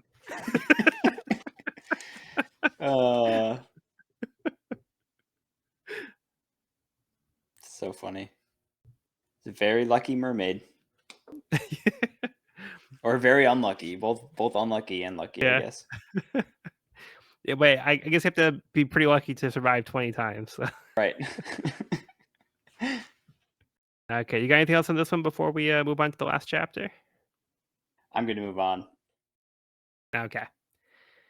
All right, so we are moving on to the next limited cover series, number 10, Island of No Survivors. There is an island, and there are no survivors. Yeah, just about sums it up. That's all we got so far. But is it the Island of No Survivors? Could be. Could be. And I wonder if we'll find any survivors on this island of no survivors. But that's all we got for this this volume, so we don't have any clue. Find out maybe in volume 51. I don't know. We'll see. Okay, so last chapter of the volume, chapter 491, Flying Fish Riders. Sanji celebrates meeting a mermaid for the first time. Kami introduces her pet, who is also her teacher, who is the fashion designer for the label Criminal. Nami tries to ask if they know how to get to Fishman Island, but Luffy interrupts for octopus fritters first. Kami calls her friend, who runs the octopus fritter shop, Hachi. She is surprised that it's not Hachi on the other end, but Macro from the Macro gang. He tells her they teamed up with the Flying Fish Riders and took Hachi hostage. Hachi tells him not to come after him. Nami thinks Hachi's voice sounds familiar, but it can't be the same one who used to work for Arlong, right? Nami agrees to help their friend in exchange for her to show them how to get to Fishman Island. Kami calls some fish friends to help point the way to Hachi. Papagu warns that the Flying Fish Riders are tough, and are only one of the many groups in the area who kidnap mermaids to sell on the human market. The boss of the Flying Fish Riders, Duval, seems to be looking for someone in particular, and has been stopping every ship he finds. The Flying Fish Riders find the Thousand Sunny and report to Duval that the mermaid that they've been looking for has been found, as well as the very man that he has been seeking revenge on for ruining his life. Interesting. Is this a foe from our past, perhaps? Do you have any theories? No solid ones. Okay. The very pirate ship that I've been searching for all this time. The man who destroyed my life. Yeah, so maybe he has some kind of vendetta against Luffy. Yeah. He's trying to get revenge on Luffy. Or one of the Straw Hats. Oh, okay. So you think it might be somebody else? Does he specifically call out Luffy? No, he just says Yeah, there's a man that he's been seeking that ruined his life. Mm. They've been searching for someone specific. Yeah, I But don't yeah, know. I mean, I'm not yeah, sure. it could be somebody else. Yeah. But I think the We first person will you probably think of see. would be Luffy, right? Yeah, for sure. Definitely think of Luffy first, but he just says it's the pirate ship that he's been looking for. Yeah. Which is also So interesting because it's a new pirate ship. yeah, that's true. So they might not be familiar with the pirate ship, but I think they might be more familiar with the person. And they just happen to notice that they were on the ship.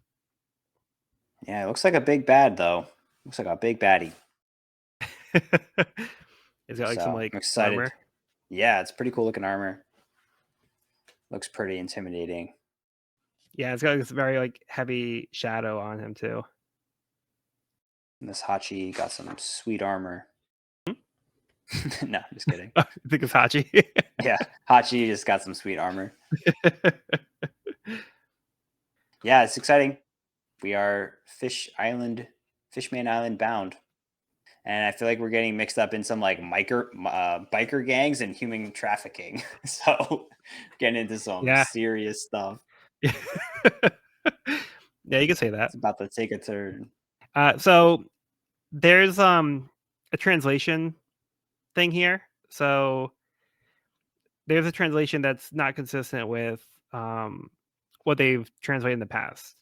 Mhm. So they call them Makuro gang here, led by Makuro. But previously, they were referred to as the Macro gang. So do you remember from the Hachi cover story, the Macro gang? The mackerel or macro? Mackerel? Macro, like Macro. Not particularly. So there's like this little image where Papaku is explaining how there are like these gangs that kidnap mermaids and try to sell them for the human market. And there's like this page where it shows the three fishmen above him. Oh yeah, they do look familiar. Yeah, so we did see them in They were in the the cover Hachi story. cover story. That's And right. even then, they were trying to capture Kami. Right.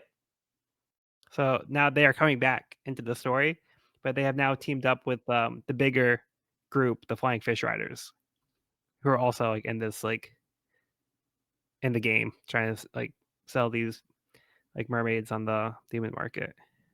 Well, humans too, because they say they buy and sell humans, which would make sense in the human market. But yeah, Yeah, not good. They've got like a logo, that like trident. It's kind of cool. for the Flying Fish Riders. The Flying Fish Riders.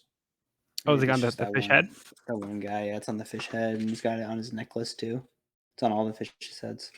Oh yeah, huh? Yeah, I didn't notice that it matched the fish head. Love a That's good pretty cool. theme. Yeah. Yeah, so Kami was working for Hachi on his octopus fritter stand or the Mhm. shop. And she's saying that Hachi is a kind, decent man who's probably like looking for her, presuming they were eaten by a sea monster again. So while he was out looking for them, he got captured. Oh, they're saying that he stormed the micro gang hideout, and then they took him in. And then Zoro says octopus Hachi reminds me of that idiot fishman we met that one time. Sure is. The very same. Yeah, then we find out that Duval is the boss that wears an iron mask. Nobody's seen his face without it, but he's the leader of the Flying Fish Riders. Yeah, I don't know. This sounds like a foe from our past. Like I feel like we may recognize the face beneath the mask. Maybe. That's my only prediction. I'm not sure who it could be yet. Okay, that's fair. We will see. I do like this panel of the flying fishermen coming in and attacking Sunny. Like they look like airplanes like coming in. Yeah. Looks They pretty have like cool. the handlebars like they're motorcycles. Yeah. Motorcycle, jet plane, fish. Pretty cool. Yeah, I'm excited for Fishman Island. Yeah, very exciting. And Kami has this ability that's like Aquaman, where she like calls out to the fish, Yeah. and they like form these Right. arrows to point them the direction to go. So cool. Love that. Oh, and we get some very important lore here too. We kind of like brush past it. Yeah, so there's a moment where Luffy asks, "By the way, how do you poop?" And so I Mm. just like, what the heck are you asking her? And pooping? Well, yes, actually, it's she's like, so I was like, she doesn't poop. Yeah, some very important mermaid lore So like last that arc we had remains Luffy. unanswered. We'll never know.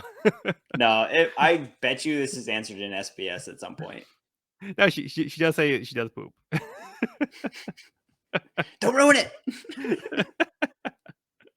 Ah. But yeah, last arc, Luffy asks if Brook pooped, so he's very curious if people poop. I mean, valid questions for both, though, because I mean, Yeah. yeah, not your standard anatomy, so there are questions to be asked. Well, Luffy's very curious, like, well, how do you do it? Because like you're a mermaid. And yeah, I think it's hilarious too, like the moment where like they talk about how they had met a mermaid before, and Zoro has like the panel where he thinks about Kokoro, and like she starts to, like disappear. And he's like, first time I met one. And then Chopper's like, you erased it. You just erased your memory. So he witnesses like Zoro erasing his memory in real time. Uh, It's so funny. Yeah, and the last thing I wanted to mention here is Papa Goo also introduces himself. So he's the up and coming fashion designer for the criminal clothing brand. So he's the lead designer, and Kami is like, I want to learn from you. So even Papa Goo's her pet. Like she's learning like clothing design from her pet. He's my pet Papagoo, my teacher. But throughout the Uh, series, we've actually seen criminal brand clothing. yeah, I want to go back and find it all now. I am curious. Yeah, yeah, because Kami's wearing like a shirt that says "Crimin," but yeah, that's part of the criminal brand. Criminal. Is it like a designer brand for pirates? Not That's pretty good. necessarily. Just criminals in general. It's just a name. Nah, yeah, I know. It's pretty cool. Yeah. So do you have anything else for the chapter? No, I think I'm good. Excited for the next one. Yeah, I'm very excited for the next one and the next arc as a whole. Yeah. Cool villain reveal at the end. I'm excited. I'm excited for more.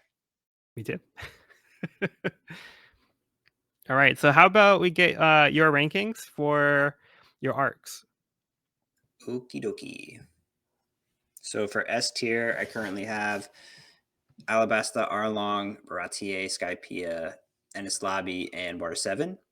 And then in A tier, I've got Drum Island, Little Garden, Lodgetown, Jaya, Romance Dawn, and Syrup Village. And then in B tier, Long Ring, Long Land, Whiskey Peak, Reverse Mountain, and Orange Town.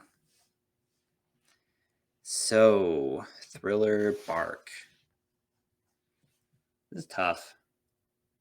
I feel like I'm saying this every time we end an arc, but it's just like I think Oda is just like he keeps building on it, and everything just keeps getting bigger and bigger and bigger, and the world keeps growing. And I really do think that it's getting better and better and better every arc. So it feels hard to put them up against each other when I feel like his writing and art style is just getting progressively better. Yeah. But I'm kind of leaning towards like top of A tier. I don't know. I really love Brooke. I thought this arc was so fun. It was like incredibly fun. I had a really fun time reading it. I thought it was really creative, like a very creative villain, very creative world. I like how stylized it was. And of course, there's Brooke. We get a new Straw Hat. which is exciting, and we finally get the musician that we've been waiting for like ever. Yeah, a long time in the making. Long time in the making. So this is a tough one.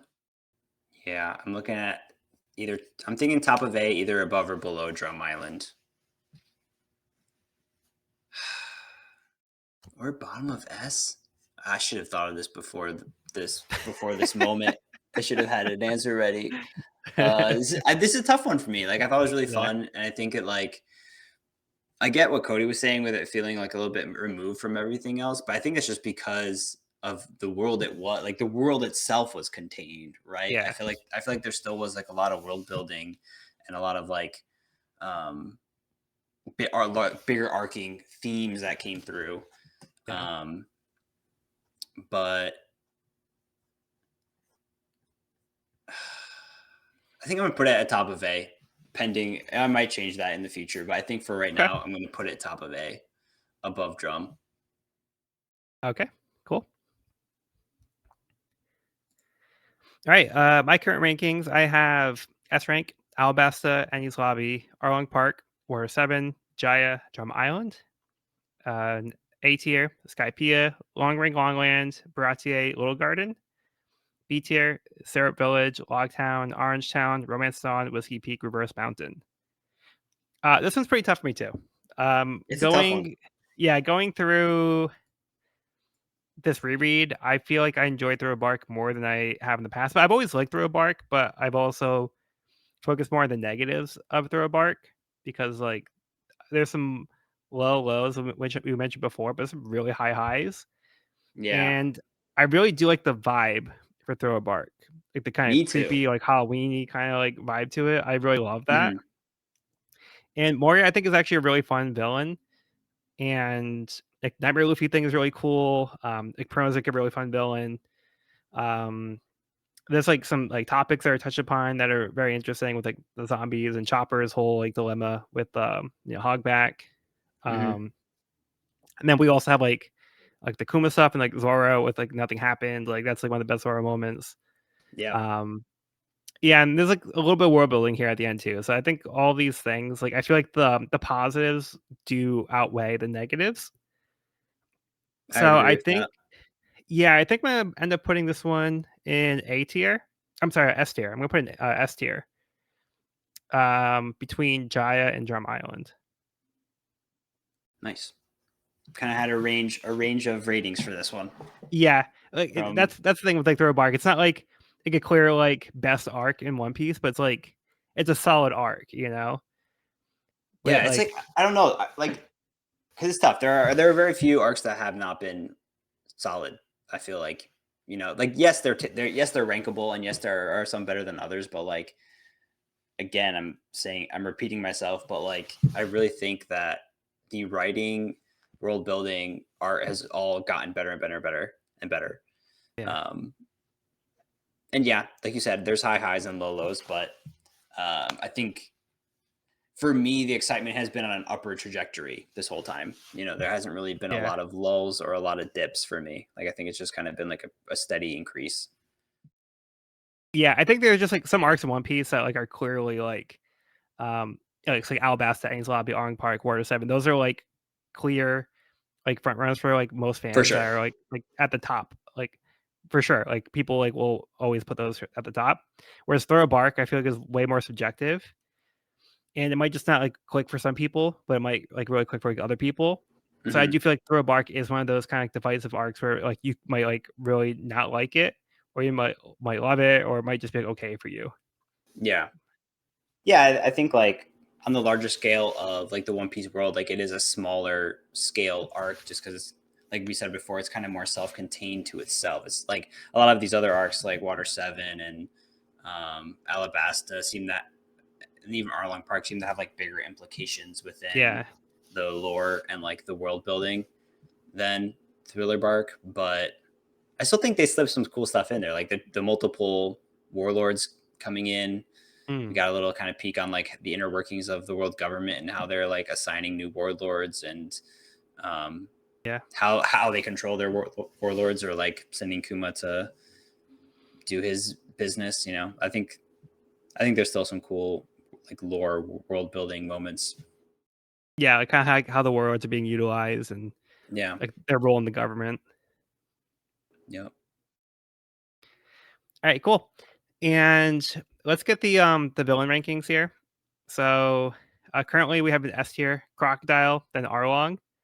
A tier was Eneru, then Buggy, then Lucci. B tier was Kuro, Foxy, Wapple, and Krieg. So Cody had already said that he would put Moria. I think we said on the A tier after Lucci. Yeah. But where would you put Moria? This is another tough one. Like I think his ability was just so cool. But we didn't get as much like of his backstory as we did as of like some of these other villains. Like we definitely heard about some of his backstory, but we didn't really get like an in-depth like kind of look at his motives, you know. Like it was hinted at, but it wasn't. We didn't really go in depth into it. Unlike some of our other villains. I don't know. I'd be like willing to agree with Cody. I probably would have ranked it a little higher. I feel like Buggy's in there for like nostalgia's sake. Like I like just love his ability. Like I love Bugsy abilities, and like he was like our first real like villain, our first major villain in this series. So I Yeah. feel like he holds like a special place in my heart. Like, do I think Buggy's like more powerful than Moria? Like, no, I don't. Well, it just has to be strictly power. It could be like how enjoyable they were, design, right. personality, were they fun? Yeah. So it's very subjective here, but that's this kind is of a tough one. I don't know. I think I'd probably put him between Eneru and Buggy in A tier. Okay. Or even top of A tier. I don't know. Somewhere in A tier. So indecisive. What are you thinking? Yeah, part of me was thinking probably top of A tier. Mm-hmm. But I could also see him between Eneru and Buggy. I think Moria is just a more fun. He's a more fun villain than Eneru is. Yeah. Like there's some great moments with Eneru, but I feel like as a villain, like he's also a bit more like stoic. He's not really like a fun villain. Like he's like a cool villain, and I think like in his role in the story is like it's like really great. Like I think Moria just like his abilities and like the way like he was manipulating the scenes and like the way he's running his ship. I just think that he's a more fun villain based on like his abilities and like what he was doing and yeah, I just think he's like a more fun villain than Eneru would be. I agree. I think he's more fun than Eneru and a little more dimensional. Yeah, because there's also like these experiences that we don't have the full picture for, like you said. We never really know his full deal, but we know like he kind of came back to like lick his wounds, and made him feel a little more real. Like suffered defeat. Like Eneru's the opposite. Eneru's like never lost to anybody and is like, you know, drunken power kind of guy. So, but like with Moria, like he has like the ambition to also be king of the pirates. So I also like that for him. But he has such a different style than Luffy for that same goal. Like the way that they're approaching being pirates, trying to achieve that, it's very different. Yeah, for sure. Yeah, so I would say I would probably put him at the top of A tier. I'm game. Okay, so yeah, we'll put him at the top of A tier. So now we have Crocodile, Arlong in S tier. A tier would be Moria, Enru, Buggy, Lucci. B tier would be Kuro, Foxy, Wapple, Krieg. Sweet. Okay, so that will conclude this week's episode of the We Are Reading One Piece podcast. You can find this episode wherever podcasts are found at We're Reading One Piece podcast.buzzsprout.com or on our YouTube channel at We're Reading One Piece. This is a spoiler-free channel up to where we've recorded the podcast. So if you're new to the series, you can visit the channel there. You can also find me and this podcast on my YouTube channel at Pirate King Codex for more One Piece content. If you have any questions, comments, or feedback, you can reach us at wearereadingonepiece@gmail.com. We'd love to hear from listeners, so if you're enjoying the show, or if you have any suggestions on how we can make it better, let us know. Next episode, we'll be discussing Volume 51, the 11 Supernovas. I've been Joel, and I've been joined by Evan. Thanks for listening. And Cody, who had to hop off a little early today, but we appreciate him being on the show. All right, so for now, be sure to bring along all of your hopes and dreams, and we'll see you on the next episode.